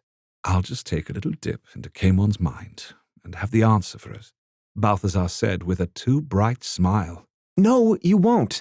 We're not doing that. Christian tugged him back down onto the bed. Why not? Christian, we need this information. I can see how having David here is weighing on you. Maybe it should. Maybe he should. I thought you learned that you are not to blame for all that happened with him. Balthazar stroked a hand over his arm. No, I know, but maybe I haven't learned enough. Christian shook his head. He didn't know. He wanted David gone, but he felt raw with the new knowledge about himself and the man he thought he'd loved. But instead, he'd just been manipulated. He didn't want any more manipulation in his life. Maybe that was why he didn't even want Camon put in that situation. You've learned plenty. Balthazar's hands tightened and his jaw clenched. So what does this have to do with that damned Cali vampire downstairs? Because he has to teach me, and that can't be compelled. Teaching is different. Christian struggled to find the right words here. Oh, teaching can be compelled. Anything can. Balthazar chuckled mirthlessly. I could make Camon into a stunning, charming fellow. Under my compulsion, he'll recite poetry. Balthazar frowned. On second thought, I hate poetry, so we won't have him do that. But there are many amusing things he can be made to do. For instance— No. Christian let out a burst of air through his teeth. Why, for God's sake not? Balthazar flapped his hands by his sides. Christian opened and closed his mouth. He didn't quite know what he thought. He just felt that this was not what he wanted, that he didn't want anyone helping him without truly desiring to do it. Balthazar cupped his face. Christian, I can thoroughly assure you that Camon does not deserve any of your sympathy. He gestured a hand around the garish, Gothic room. There was so much crimson velvet that Christian didn't know if he felt like he was in a boudoir or a poorly staged vampire play. He should be staked through the heart for this room alone. Christian snorted. He couldn't help it. He tried not to laugh at all of Balthazar's jokes. His head was too big already, but his master was funny. You're trying to make me laugh. I appreciate that, Christian said. Yes, I am. You need laughter, lots of it. You haven't had enough, Balthazar told him. So, I will do my best to amuse you, always. Christian smiled. He couldn't help it, but he still shook his head. I don't want you to compel him. What? Why? Again, this is likely misplaced sympathy. Read my mind, Christian commanded.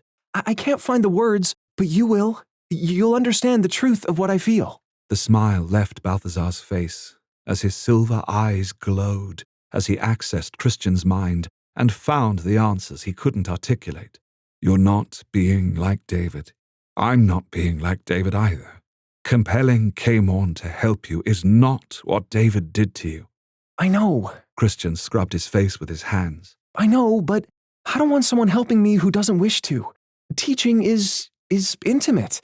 Passing on knowledge is something that is, well, it shouldn't be ripped out of someone.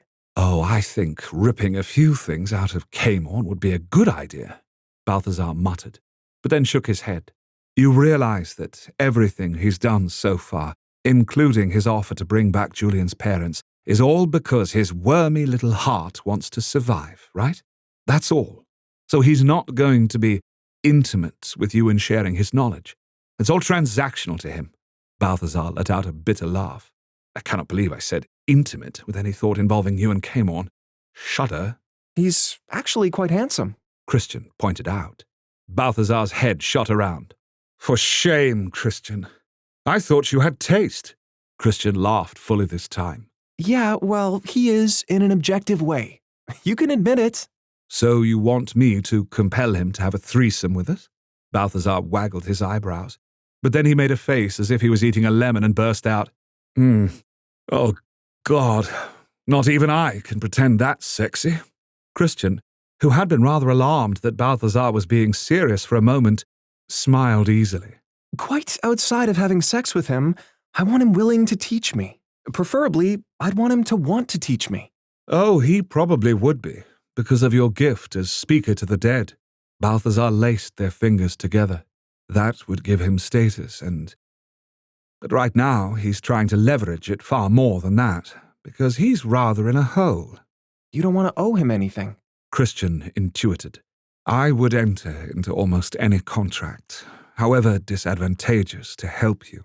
But to be beholden to that particular individual, Balthazar rolled his lips together, is most unwise. He's your nemesis. Christian hid the smile that wanted to alight on his face. He knew it wasn't funny. He felt that it was quite serious. Caemorn was the one that exiled Balthazar after his master had done the right thing in granting Roan his second death. He is. I used to think of him as if he were my mirror image. You know, where I am charming, he is hated by all. Where I am handsome, he is— Handsome? More handsome? Beautiful? Christian offered, his lips twitching. No, you see, a mirror image does not mean the same— Right, that came out wrong. What I mean is more like yin and yang, Balthazar continued. No, I think a mirror works just fine. Christian was sensing something in his master's mind that was bothering Balthazar. You fear you're alike. No. Balthazar rose up and began to pace. We are nothing alike. That he is more pathetic than I thought was a surprise. And having a bastard of a master like Callie who never loved him, never even seemed to want him, but— You're comparing him and Callie to you and Roan. You see how he twisted one way because of that lack of love and care, and you went another. Christian got up and put his hands on Balthazar's shoulders, stopping the pacing. You see yourself in him. I am not like him. Balthazar set his jaw. No, you aren't. But you feel some sympathy for him, and you didn't expect that. Christian intuited. A lock of Balthazar's blonde hair fell across his forehead. Christian carded it back. He felt such tenderness towards this complicated man.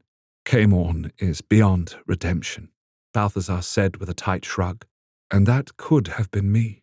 If not for Asius, it would have been me. No, you're stronger than that. Christian shook his head.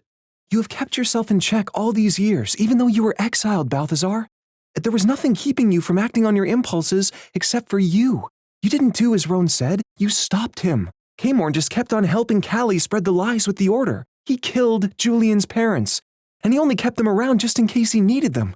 You created a home for all the vampires that came with you.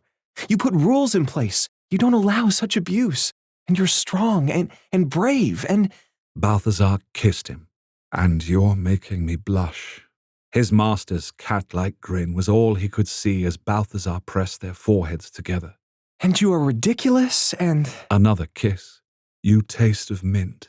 I love that, Balthazar said, grinning wider. I have some gum on me at all times. Blood breath is disgusting. Christian made a moe of distaste. This had Balthazar throwing his head back and laughing. A vampire who doesn't like blood. I do like the taste of blood. Your blood is quite— Christian's gaze fixed on one of the veins pulsing in Balthazar's throat. Nice. Of course, his master noticed this and undid the top button of his shirt. Christian's eyes narrowed. The cat-like grin was now wolfish. He started making noises like that stripping song and undid another button to reveal that utterly perfect skin and chest, and heat bloomed between Christian's thighs. We don't have time for that. Christian crossed his arms over his chest. Balthazar's eyebrows rose. Da-da-da, da-da-da-da, da-da-da, da-da-da-da-da. We have nothing but time. Until Damon is ready to storm the castle, there's not much to do. Aren't you supposed to go through all the former vampires and determine who's... Naughty and nice. Yes, well, I am doing that. Balthazar touched his temple. Christian's eyebrows rose. I should learn not to be surprised by your abilities, but this seems pretty big. Is it big for you? Balthazar preened. I don't know what's happening to me. I mean, I know. I'm becoming myself, I suppose. His master rubbed his hands together eagerly. If I can imagine it, it's like I can do it. Every moment I feel stronger. The minds of all the Iros are like sparks of light in the darkness, stars in the sky. I'm able to siphon their power as my own. A hive mind. Christian breathed. Yes, exactly. But do not worry. I'm not going to use you all as batteries or something like that. I mean, not without your consent. Balthazar quickly amended. Christian nodded. Of course. Yes, of course. All right, I might just do a little, take a little bit of their power without their consent when it's absolutely necessary, because there are emergent circumstances that might Require you to harness all the power of the Iros? Let's hope not. A flash of a smile. Yes, let's hope. Christian's gaze dropped down to that V of skin revealed at the base of Balthazar's throat. He swallowed and tried to stop the hunger bubbling inside of him. Balthazar tipped his chin up. Why are you denying your hunger? Didn't I say we have all the time in the world? I mean, we literally could have that. Damon doesn't work quickly. Balthazar frowned. One wonders what quick is for an immortal like him. I wonder if he has any sense of time at all, really. Though he seems rather contemporary in many ways. Christian agreed, swallowing down more saliva as he caught a whiff of his master's scent. Yes, I am amazed by that. I wonder if it is because of Julian, and the rest of us, of course. What do you mean? Christian had slid a toe nearer his master. Well, I can sense people's minds all around me, rather like bees. I think sometimes I can almost absorb the information I'm hearing in the back of my head. Balthazar was clearly pretending not to notice Christian drawing nearer. He was holding himself much too still to be normal, but Christian couldn't help edging closer yet. So, you think maybe it's that way with Damon? Another inch. The tips of their toes would be touching in the next slide. Oh, I'm sure it's even better for him. Balthazar agreed. Christian sniffed the air and found himself focusing on that vein. Then he blinked and pulled back. Balthazar frowned. What's wrong, Christian? You haven't fed enough. You're hungry. Christian answered, tightening his arms around his chest again.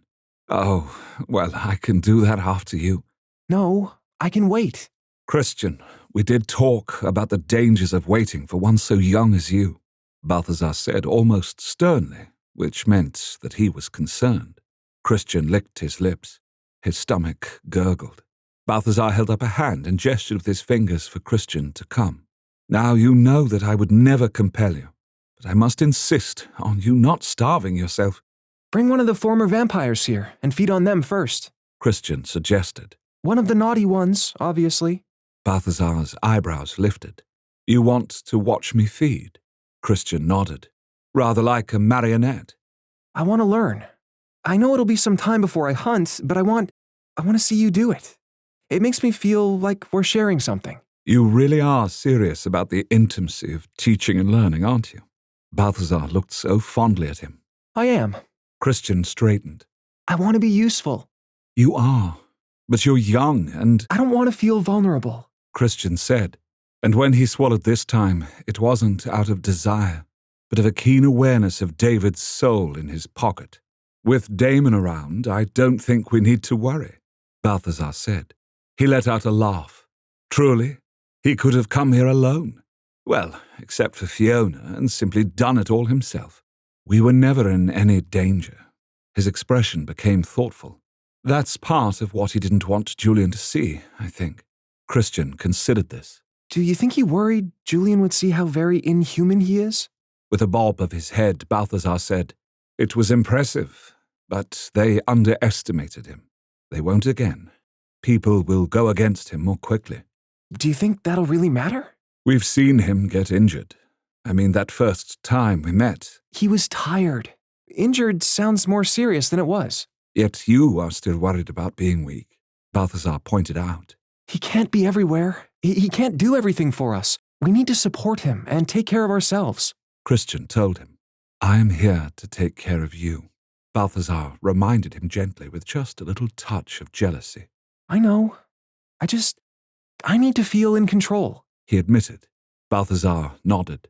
You've come so far to say that, Christian. Julian knows that about me. Now you do too. I can admit things to you. I trust you. The last was practically ripped from his lips, but it was easier to say than before. Balthazar's expression softened. Thank you for trusting me, Christian. You act like it's a rare thing for me. It is. We both know it is.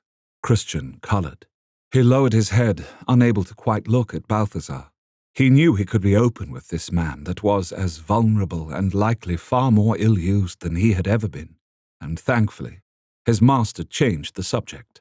You really want to watch me feed? The next section of the podcast has been abridged. Join us next time for episode 85, Something New. If you want to support this podcast and get the unedited episodes, we actually have something better than a Patreon. I have my own serial subscription website, wraithrain.com. It's an old-fashioned paywall site, just like Netflix or Crunchyroll. With a membership, you do get the uncut versions of Everdark with no intros, outros, or edited parts. Just the chapters as they were meant to be heard before we've had to make it all Disney safe. If this sounds interesting to you, try us out for a month. The link to sign up is in the notes. The most you'll pay is $9.95 a month, and you'll be directly supporting us, real people, not big corporations like Amazon or Netflix, not content created with AI. Wraith Rain is a small team of actual humans doing the best we can to transport you with romantic action and adventure stories. We really thank you for your support.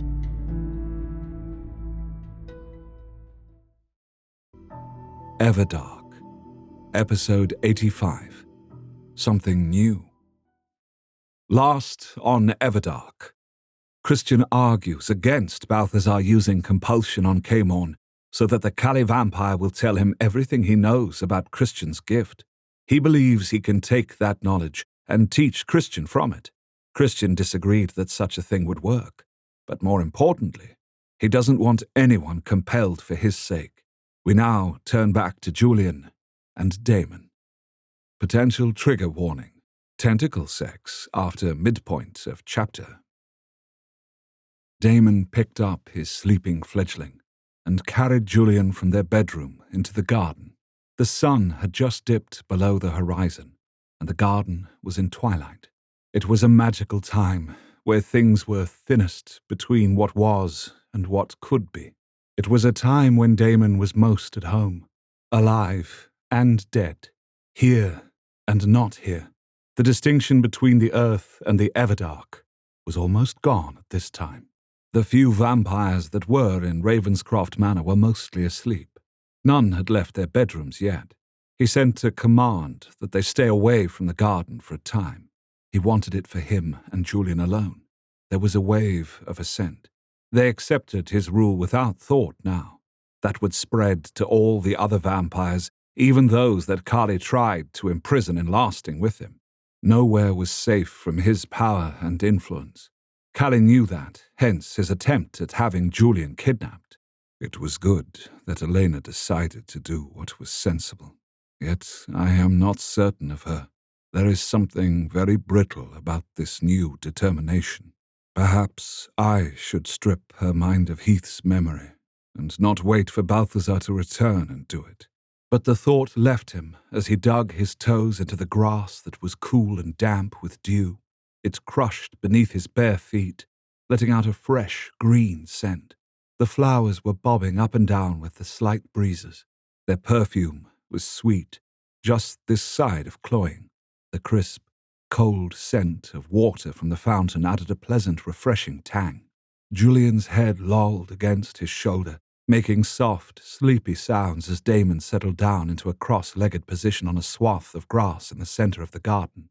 The chirr of night insects, the peep of birds as they settled in for sleep on the branches of nearby trees, and the gurgle of the water feature nearby settled pleasantly over Damon.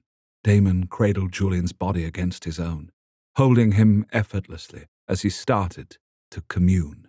Tendrils reached up from the ground. He opened his body to them and they entered him. The entire earth thumped like a beating heart. Damon smiled. So much life, so much power. He centered himself by listening to Julian's breathing and heartbeat. The steady thump of Julian's heart was so comforting.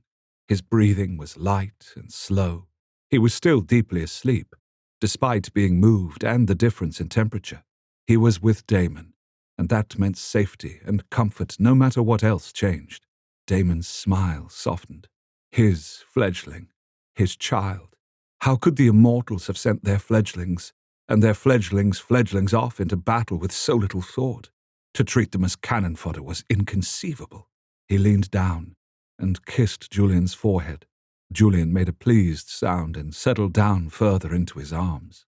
My Julian, my brave warrior, you were good about not speaking your mind about Heath. You are beginning to understand. Not that you didn't tell me your thoughts, just not out loud. Julian slept on. You are a fast learner. You teach me things as well. Damon now stretched out his senses to Ravenscroft Manor. More vampires were stirring. There was a sense of happiness and excitement among them. They were all speaking or thinking about what had happened in Solace. Some were crowing about how lucky, or smart, they had been to put their lot in with Balthazar. He was Eiros, after all, and now, instead of being exiled, they were favored house to the vampire king. Others in House Ravenscroft were worried. They believed, likely rightly, that there would be those that would fear them. These people would want to attack now, before he was at full strength. Those who were worried about them were settling patrols and sending out their censors to read any minds that came near the manor. He smiled at this. He was glad that they were protective. This, too, was good. And then there were those who wondered what he would do next. They were certain that he would end Cully's influence and take over the vampires. But what would he do after that? There would be more. They knew there would be more. And they were right. This world needed order. It needed a strong and capable leader. This skulking in shadows, being fearful of being discovered, was not something he approved of. Humanity should want to join the vampires, and those that were unfit to join should serve. But he needed to know more about the people in this time and in this world. He stretched his senses out farther and felt all the life of the city around them. There were tens of thousands of minds that he touched briefly. There was a young woman who was sitting on an outside balcony with a glass of Chardonnay in one hand. Her head was tilted to the side as she contemplated her lover, who was cooking dinner for her just inside. He was bustling from refrigerator to stovetop, humming under his breath as he read the recipe. This was their first anniversary of living together. Damon could see their future together, one in which they married and had 3 children, 2 boys and a girl. But then there was the other option, one in which Damon ruled openly. The 2 of them had split up. The woman had joined a resistance to the vampires. Her face was haggard, no longer peaceful. She was running, always running, especially when the dark came, mistakenly believing that she was safe during the day. Her partner was not with her. He had become an acolyte for a Wyvern house. His days and nights were spent in drugged-out bliss. He didn't remember his former fiancée. He didn't even dream of her while she mourned him every moment of every day. Then there was the drug dealer standing in the doorway of a bar. Now he sold the drugs of choice, from cocaine to meth. He was too thin and sniffed constantly from using his own products. One future ended up with him riddled with bullets in a dark, stinking alley. And then there was the other future. The drug dealer was not thin anymore. His skin was clear, but his eyes were too bright. He'd been hired by one of the Asher blood dens to lure humans in with the potential of immortality. He smiled constantly at his prey, though he would not be feeding off of them. He was living off of them. There was an elderly man on the street, holding his blonde granddaughter's hand as they crossed the street together. He was smiling, though there was pain in his back and hips. But there was dissatisfaction in the man's mind. Now that he was old, no one remembered the titan of industry he had been. No one sought his counsel. No one took him seriously at all. He knew that his granddaughter's father, his son, wanted to put him in a home where he would rot away and die. Damon saw his futures too, one in which he was lying, seemingly asleep, but truly dead in a casket. The same granddaughter was now weeping. And then there was the other future. This elderly man had been turned. His mind, experience, and drive would not be lost to death. He would join their ranks and swiftly climb them. He would welcome the years because it meant more power for him. The granddaughter would grow up and join her grandfather. They would become a powerhouse together. Then there was the middle-aged woman who was seated alone in her house, lights off, head bowed low. Her wife had just passed away 2 weeks ago, hit by a car, gone in a second. They had been planning a vacation in a place brimming with sunlight and margaritas. Tears slid down her cheeks, and in her hands was a bottle of pills, sleeping pills. She wanted to sleep forever. If he did nothing, she would be dead this year. And then there was the other future. She smiled up into the face of her vampire lover. Her face beamed with happiness. She turned her head to the side, exposing her throat. Her lover bent down and drank, and drank, and drank. Then the vampire cut her own wrist with the fingernails of her opposite hand and pressed that bleeding wrist against the woman's lips. Now it was the human's turn to drink and to change. Damon's mind went through dozens, hundreds, thousands of different futures for the people just in this city. But these were just individual fates. He wanted to see more of the macro level of the future. His mind showed him the planet, spinning in the dark vastness of space. Pinpoints of light appeared on the globe. They showed the locations of where his immortals would establish their home cities, but all bloodlines seeded the earth. He saw world leaders bowing to the immortals, and the immortals bowing to him. Then his vision spread out. He could see factions. There were those that welcomed the vampires with a sense of awe and empowerment. The world was more amazing than they had been led to believe. Vampires and immortals were magic made real. Both their nightmares and dreams become flesh. The opportunity to become more was available to some of them. They would vie to become vampires. They would vie to embrace all things vampire. Then there were those who believed the devil's reign had started and that they had been left behind.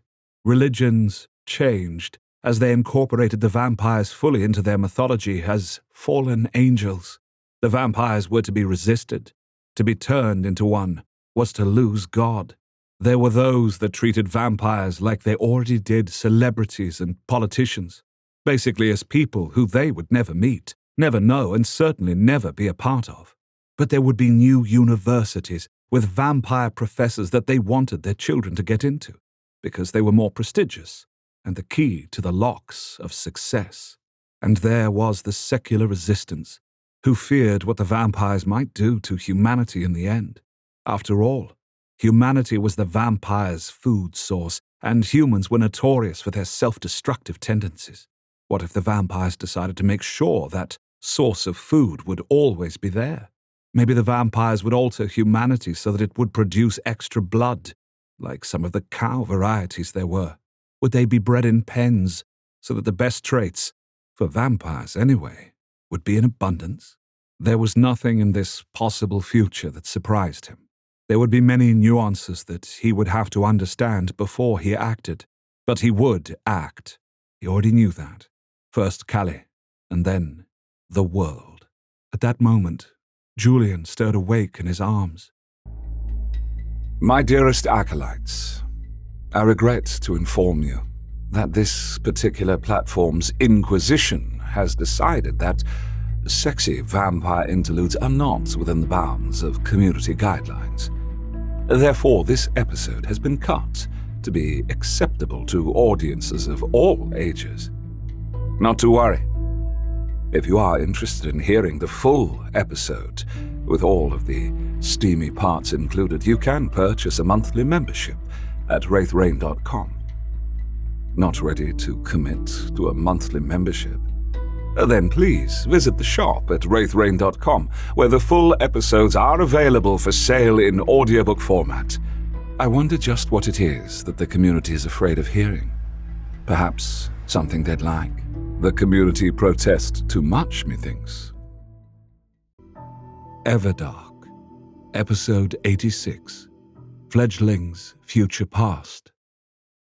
Last on Everdark. After contemplating the future of the world, if he were to choose to rule it, Damon and Julian made love, and involved the communing tentacles. We now turn back to Christian and Balthazar.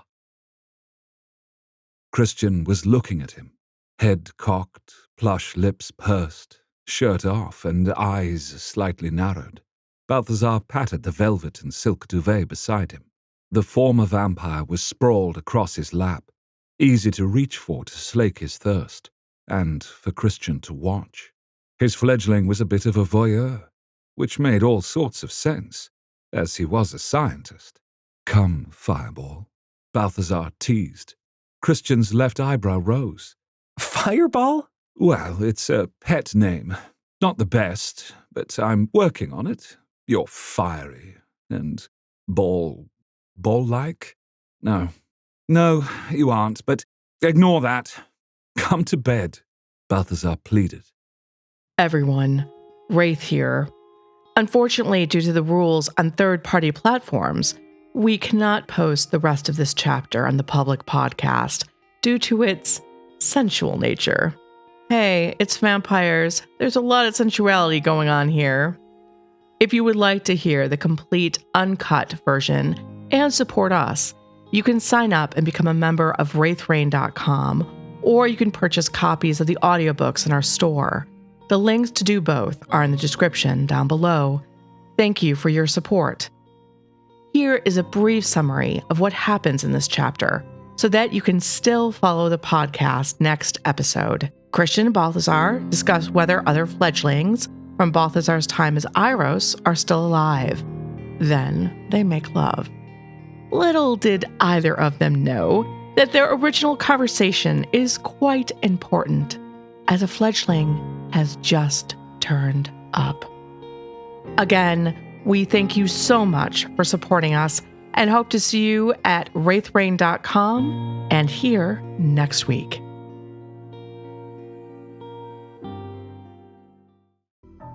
Everdark, Episode 87, Friend or Foe. Last on Everdark, Christian and Balthazar discuss whether other fledglings from Balthazar's time as Iros were still alive.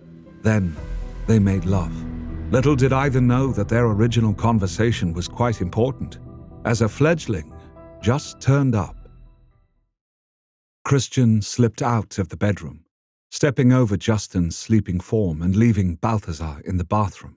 Christian looked hard at the bed and imagined himself in it. He held this image and pushed it towards Balthazar, so that his master would believe he was still in the room. If Balthazar hadn't been freaked out by the arrival of one of Iros's fledglings, it would never have worked, not for a second. But Balthazar had his mind fastened down tight and was fretting. Also, normally, Christian would never have left him when he was fretting, but he had to see this ancient fledgling for himself, and ask a few questions before Balthazar arrived. Despite Balthazar talking tough about people, he was actually a softy at heart. A fledgling coming to him for help? He'd break down and help before checking this person out thoroughly. Or at least, that's what Christian told himself he was doing as he headed towards the elevator and got inside of it. He wondered briefly how it worked, but decided that that was a question for another day. As it silently lowered him to the ground floor, he realized that it was the height of arrogance, or at least some might say it was, that he, a fledgling of but a few days, would think to meet an ancient vampire on their own. He was a speaker to the dead, but that hardly gave him power over a living vampire. I believe we are clearly still living, but I must do more research on that as well. He had so many questions, so many knotty problems, so much to learn and know that Christian found himself so grateful for immortality.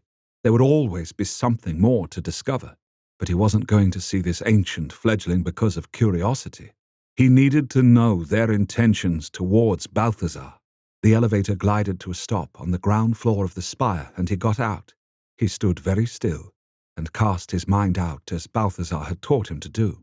It wasn't hard to find the other fledglings' presence. While the other vampires' minds were stars, the fledglings was like a supernova. He didn't try to touch their mind, but he knew they were aware of him. They were waiting for him, out in the garden. He passed through the spire's front doors and found Arceus and Fiona standing there. Arceus looked a little wide-eyed while Fiona was frowning. Are you sure? She asked Arceus.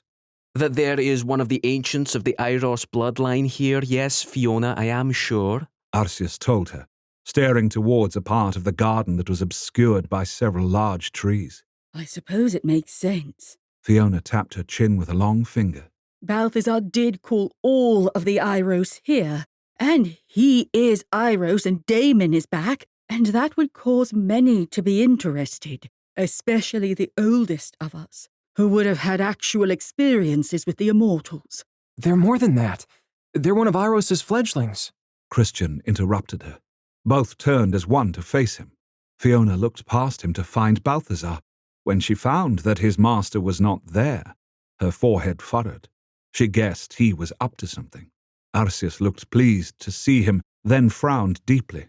You're supposed to be upstairs with Balthazar. He thinks That I'm there. Yes, I know. Don't tell him I'm not. Christian instructed. Arceus's thick eyebrows rose, and he let out a soft chuckle. You are already practicing the skill of mirroring. My God. What will you be able to do next week, and how did you figure it out? Christian shrugged. It seemed a logical thing to be able to do. Logical. Yes, I can see you would think that. Still, Christian, you are showing remarkable abilities for someone so very young. Arceus told him. I'm the direct fledgling of Eiros. It makes sense that I might have a step up on some people. Christian answered. But not like this fledgling. He or she is a direct fledgling and has had plenty of time to learn and grow. I'm just at the start of my experience. Why do you want Balthazar to think you're up there when you're down here? Fiona crossed her arms over her chest and looked at him hard. Because I need to speak to my fellow fledgling first before Balthazar does. Christian said simply. I need to see them alone. Oh, no, absolutely not. Arceus shook his head almost violently. That is not wise. Why not? Why would one fledgling wish to hurt another? Christian asked. He'd seen no evidence of antagonism between Roan Tithe's fledglings, and he would definitely guess that Roan would pit fledglings against one another. Arceus took him by the shoulders and tried to steer him back inside of the spire. Assuming that they are, in fact, Eiros' fledgling. They are. Balthazar is sure of it. Christian confirmed. Arceus shook his head. Amazing. And undoubtedly distressing to both you and Balthazar. I am not distressed. Christian countered. Fiona's left eyebrow rose. Really? Then why are you down here on your own, hiding your plans from Balthazar? It sounds to me like you want to stake your claim on your master so that the other vampire leaves. I doubt they would, even if I did have that intention. Christian cut the air with his right hand. No, I'm here to protect Balthazar. Arceus drew up. For a moment, he looked ready to go into battle. The peaceful cleric turned into a warrior. Does this fledgling mean to harm Balthazar? I don't know. But I want to find out before Balthazar sees them and falls for whatever sob story they have. Christian explained. Fiona's brow furrowed. You really think he would be moved by someone he doesn't know? I assume he doesn't remember them. He doesn't. And yes, of course he would. Why do you think that he turned me, or took in Damon, or has done all he could for Roan Tide's other fledglings? Because he cares about people. He puts them first above himself. Christian's jaw tensed. And a fledgling of Eiros would get even more of his sympathy and his desire to make things right. Fiona looked skeptical but thoughtful too. I suppose there is something to what you say there. There is more than something, Fiona. Arceus rumbled, and a big smile crossed his bearded face. Christian, you understand Balthazar more than people who have known him for over a century. He's not that hard to figure out. He wears his heart on his sleeve, Anyone that buys his bad boy reprobate image isn't looking very hard. Christian shrugged. Arceus laughed and slapped his thigh. You really are the right fledgling for him. And that's why I have to speak to his other fledgling first. Christian said, and made a move to walk past Arceus. But the confessor stepped into his path, holding up a hand to block him. No. I understand your reasoning and believe it is sound, but I cannot let you do this. If you understand my reasoning, I can't understand why you would stop me. Christian wondered if he could move around Arceus fast enough to avoid the big man. Probably not. Arceus shook his head. Because we do not know what a fledgling of that era will do to another. The older the vampire, the stranger they are, especially if they haven't kept up with the world. And this one has not. The way they looked alone. Looked how? Christian demanded, not backing off. Starved. Arceus answered flatly. Like Seer? Do you think that they were starved? Christian looked over Arceus's shoulder towards the garden where this fledgling was. No, I think they were hibernating in the earth. Some of the old ones are said to do that. Arceus explained. Which means they have had less blood than Seer.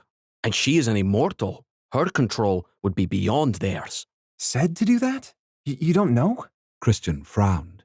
The ancients have been as much of a myth as the immortals to many. Fiona explained.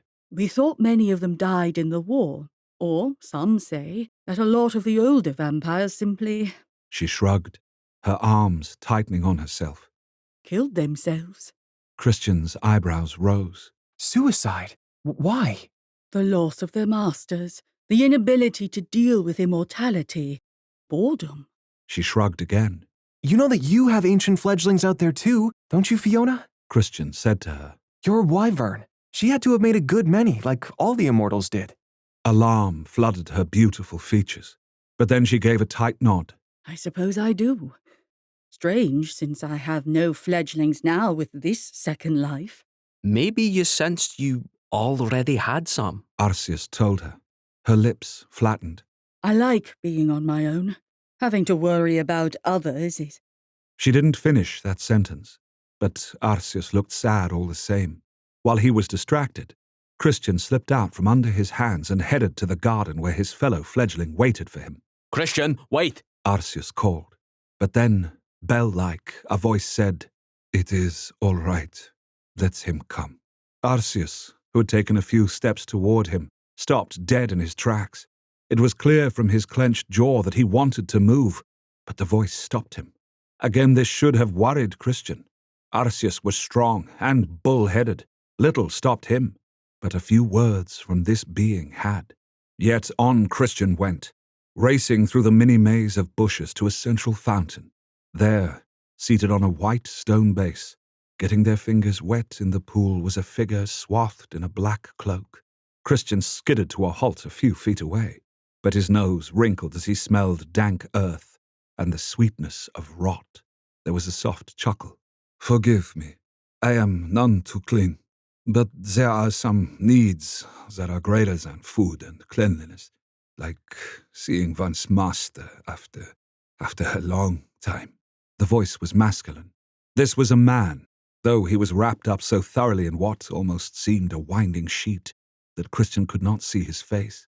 A lock of black hair fell out of the hood. The hands were white, pale as starfish in a night ocean, but it was hard to tell under the moonlight. Everything here took on a pale cast, even Fiona's ebony skin. Balthazar's coming, but he's very particular about how he looks, so he's primping now. Christian half lied.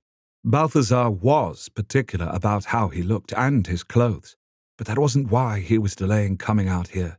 Christian wasn't sure he had too long before the illusion of him being upstairs was broken, so he had to move quickly to get the information he wanted. "Is he still finicky?" "Yes, that is good. A different person. Yet not." The fledgling's voice was a little hollow but cultured. Christian wasn't sure about the accent, though. Christian shrugged and slowly circled around to try to get a view of the fledgling's face, but he lowered his head. Why don't you want me to see you? Christian frowned. "Because I am finicky, too. I am not myself," the fledgling answered. Because you were hibernating? The hood bobbed. "Then Eros." There was a long painful pause. When Eros died, I was there, on the battlefield with him. I felt his mind go. I felt his soul leave. Mine wanted to follow him, but I could not. Christian drew in a sharp breath. Pain radiated off the fledgling in waves. It hit Christian's mind, and it felt like chains dragged it. He brought his hands to his temples and curled forward. The pain abruptly left. I am sorry. The fledgling's mind shut down. I did not mean for you to experience that. My control is more fragile than I thought. Christian's hand slowly lowered as the pain remained gone. It's fine. A dry chuckle like dead leaves scraping over concrete. Not at all. You love him too. So my experience of losing him resonated within you. That is good as well. Balthazar is a wonderful person. He deserves love and loyalty, Christian said firmly. which is why we need to talk. The fledgling nodded. Yes, I understand. I expected as much, but you are so very young. Are you not afraid? Arrogance and boldness are qualities of youth. Christian admitted. Even if I were afraid of you, I would still have come. At the moment, I have no evidence that you are a threat to me at all. You saw what I was able to do to the confessor that tried to keep us apart. You know I am powerful and skilled with the Eros gift, the fledgling pointed out. Yes, but that doesn't mean that you would use that power or skill against me. Christian said. And it was worth the risk to see you first. I understand. The fledgling lifted his head, and those long-fingered hands folded in his lap. What is it that you wish to know? The thing that bothered Christian wasn't that it wasn't like Balthazar hadn't existed before tonight. Yet tonight, when Damon used Armageddon and revealed to the vampire world that he was back, and Balthazar was by his side, this very powerful fledgling appears. Surely he was stronger than Roan Tithe. He should have saved Balthazar from him if he truly cared. Christian crossed his hands at the wrists, behind his back, and began his questioning. My first question is, why did you only return now, and not when he really needed you? The fledgling stilled. Really needed me? I'm afraid I do not understand. Balthazar has lived over 200 years. He didn't suddenly become Iros tonight. Christian pressed. I did not hear his call until tonight. But what do you mean? Really needed me? There was an edge to the words. Worry threaded through them. Worry and command. Christian found himself saying, Don't you know? About Roan Tithe and what he did to Balthazar and all the others in his house? Christian stopped. No, you don't know. Of course you don't. You've been sleeping. Even though he was hearing only a touch of the other vampire's mind, he realized that this fledgling had no idea what he was on about. This was a good thing. It meant that he might have come to Balthazar's aid, that he didn't just leave Balthazar in that terrible situation. I only just woke, the fledgling continued. Roan Tithe, our master, was human? Christian realized that the fledgling was reading his mind much more deeply. He grew uncomfortable with that. That's a really long story that Balthazar... Eros, Balthazar? Christian said firmly. It's a really painful story that Balthazar should tell you if he wants to. I shouldn't. I just wanted to see if you were aware of him being in pain and stayed away. I would never have stayed away if I had known he was back, let alone needed me. The fledgling shook his head. By calling him Balthazar, you seek to make him yours. Eros makes him everyone's. Iros is yours, you mean? Christian pointed out. Perhaps. The fledgling stirred. I understand why you don't want him to take that role as immortal. He is safer as Balthazar than as Eros. Christian swallowed. Was he worried about Balthazar's safety? Even after all he had seen that Damon could do? But Damon can't be everywhere and doing everything. He has limits. He is safer. Christian agreed. Though he has made a decision to accept who he was in the past and return to that role. King Damon requires his services. They are friends. Great friends. Yes, and he would do whatever the king asks of him, or be whatever he must be. He thought to preserve something for King Damon with the war, but it did not go as planned, the fledgling said softly. There was a lot in those sentences for Christian to unpack, but he found himself telling one of his own truths. I'm not ready for Balthazar to be everyone's. I'm not sure he is either. I am certain he wants to cocoon with you. By the gods, you are young, though so strong and sure of yourself. I cannot believe that you have been allowed out into the world. The fledgling sounded amazed. I'm certain that Balthazar would want things to be different. Less dangerous, anyways. But the world is as it is. Damon has returned. My best friend is his fledgling. The king has a fledgling. Christian nodded, and hesitantly sat on the fountain too. The stone was cold beneath him, the water colder still. He does. There's a lot going on, so cocooning, even if I were to want such a thing, is not possible. I see.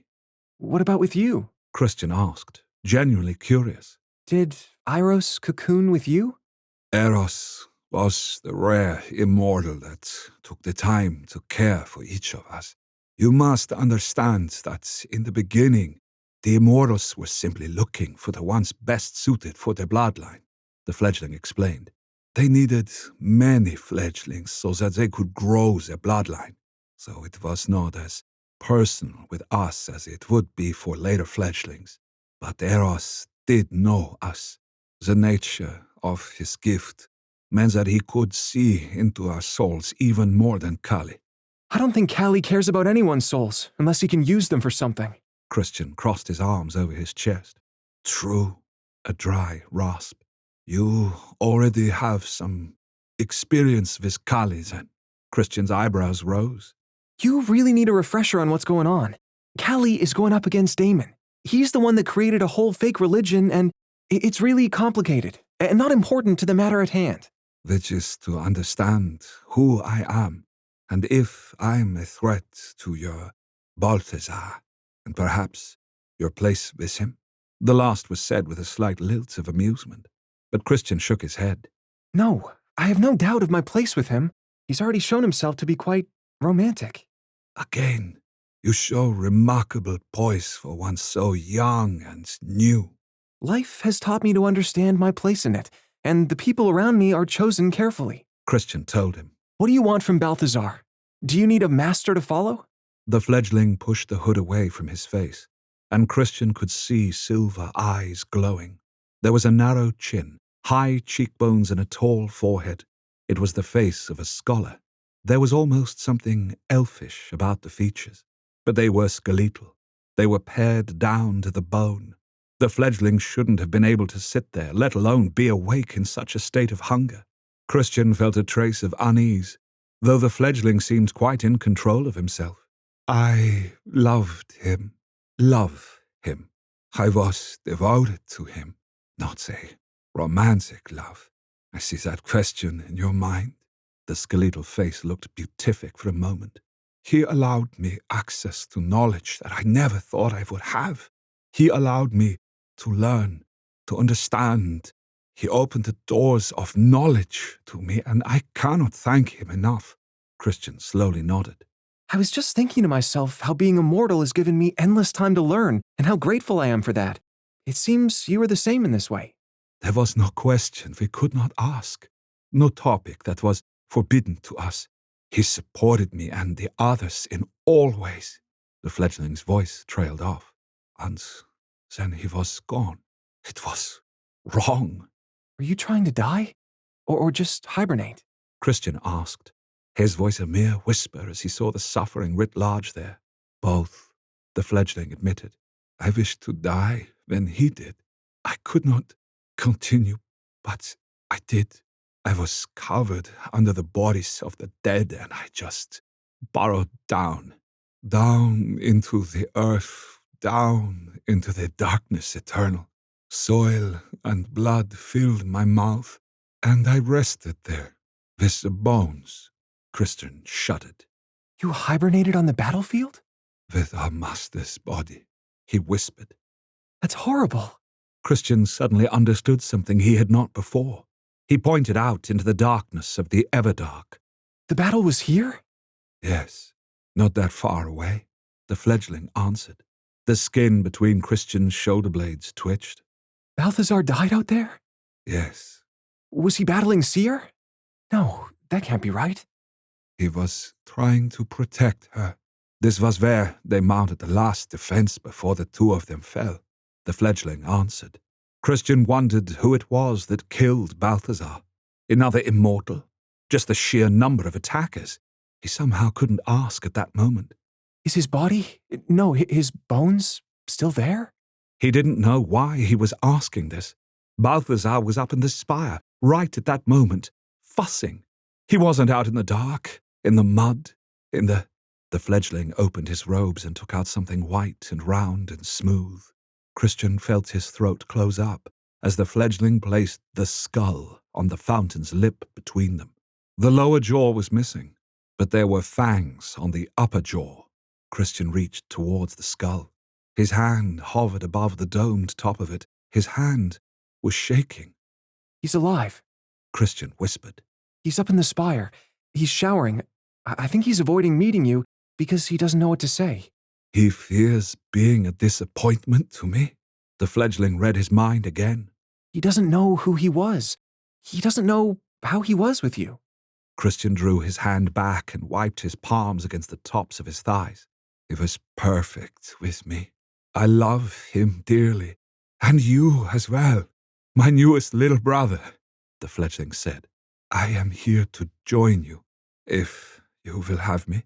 I am not here to displace you. I do not believe I could even if I had such a desire.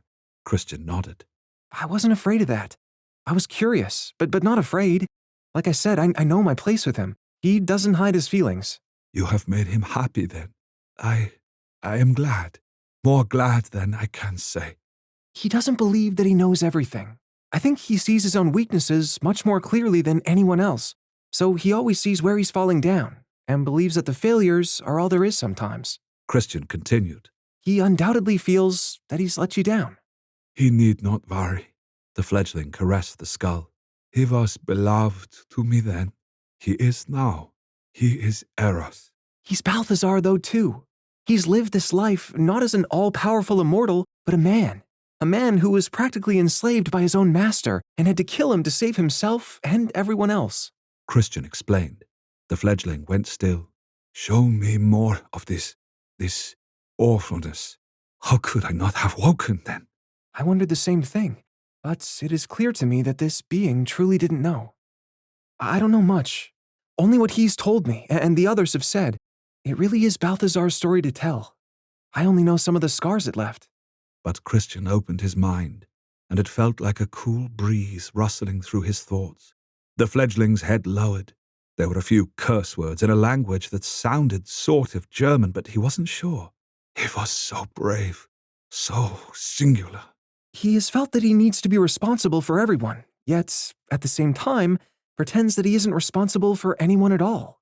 Christian let out a soft huff of sad laughter. He was always trying to keep everyone happy, especially Damon, as our king slipped further and further into depression. After silence had fallen for a time, Christian asked, What is your name? I'm Christian. You know that. Touch my mind, the fledgling offered. Christian hesitated. The fledgling's mind was open. It seemed, though, like a black pool of water reflecting the moon. It wasn't frightening. It was just unknown, and he could be making a big mistake. This mind could swallow him, but Christian didn't believe it would. This being was very powerful, but not, as he had suspected, dangerous to him. Christian reached. Your name is... Elgar, Balthazar said from behind them. Christian swung around to see his master. Balthazar had pulled on a white button-down shirt and checkered slacks. His clothes were uncharacteristically wrinkled. His hair was still wet and slicked back from the shower. It was clear he had figured out that Christian was gone and hightailed it down here. Or rather, that Fiona and Arceus had told him. Fiona was standing in the background. She had teleported him there. He'd been watching them, listening. All of this Christian read in a moment. Christian, come here. Balthazar gestured with his fingers for Christian to come to him. Elgar half rose to his feet. I would not hurt him, master. He is my little brother. If you remember my name, then I don't remember you. Balthazar's tone was clipped. I read your mind and got the information I needed. Then you must know. I know that you are starving. Balthazar snapped. You are fighting against hunger and madness. I was mad. I am sane now, Elgar answered softly. When you died. Christian, please, come here now. There was a note in command in his voice. But Christian, though he stood up, stayed put. His mind was touching Elgar's, and he knew that Balthazar was right, that Elgar was on edge. He was fighting to keep himself as himself. Balthazar, he needs our help, Christian said. Christian, please do as I ask. Do not stand there and— He needs you to help him. Christian interrupted. Can't you feel it? He could feel it. Weren't you the one saying that Balthazar would be rushing to help this unknown vampire and shouldn't do it? Fiona asked. I did. Christian nodded.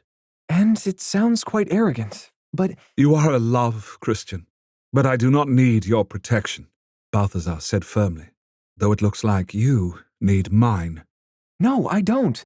Elgar can be helped easily. By you. Christian pleaded. He does not know me, Elgar said hollowly, and his shoulders slumped. He simply sees me as a threat. It's just because he's worried about me. He will see the truth. Christian went over to Balthazar and took his hands in his. Balthazar, Iros, your fledgling needs you. Please help him. Join us next time for episode 88, After. If you want to support this podcast and get the unedited episodes, we actually have something better than a Patreon. I have my own serial subscription website, wraithrain.com. It's an old-fashioned paywall site, just like Netflix or Crunchyroll.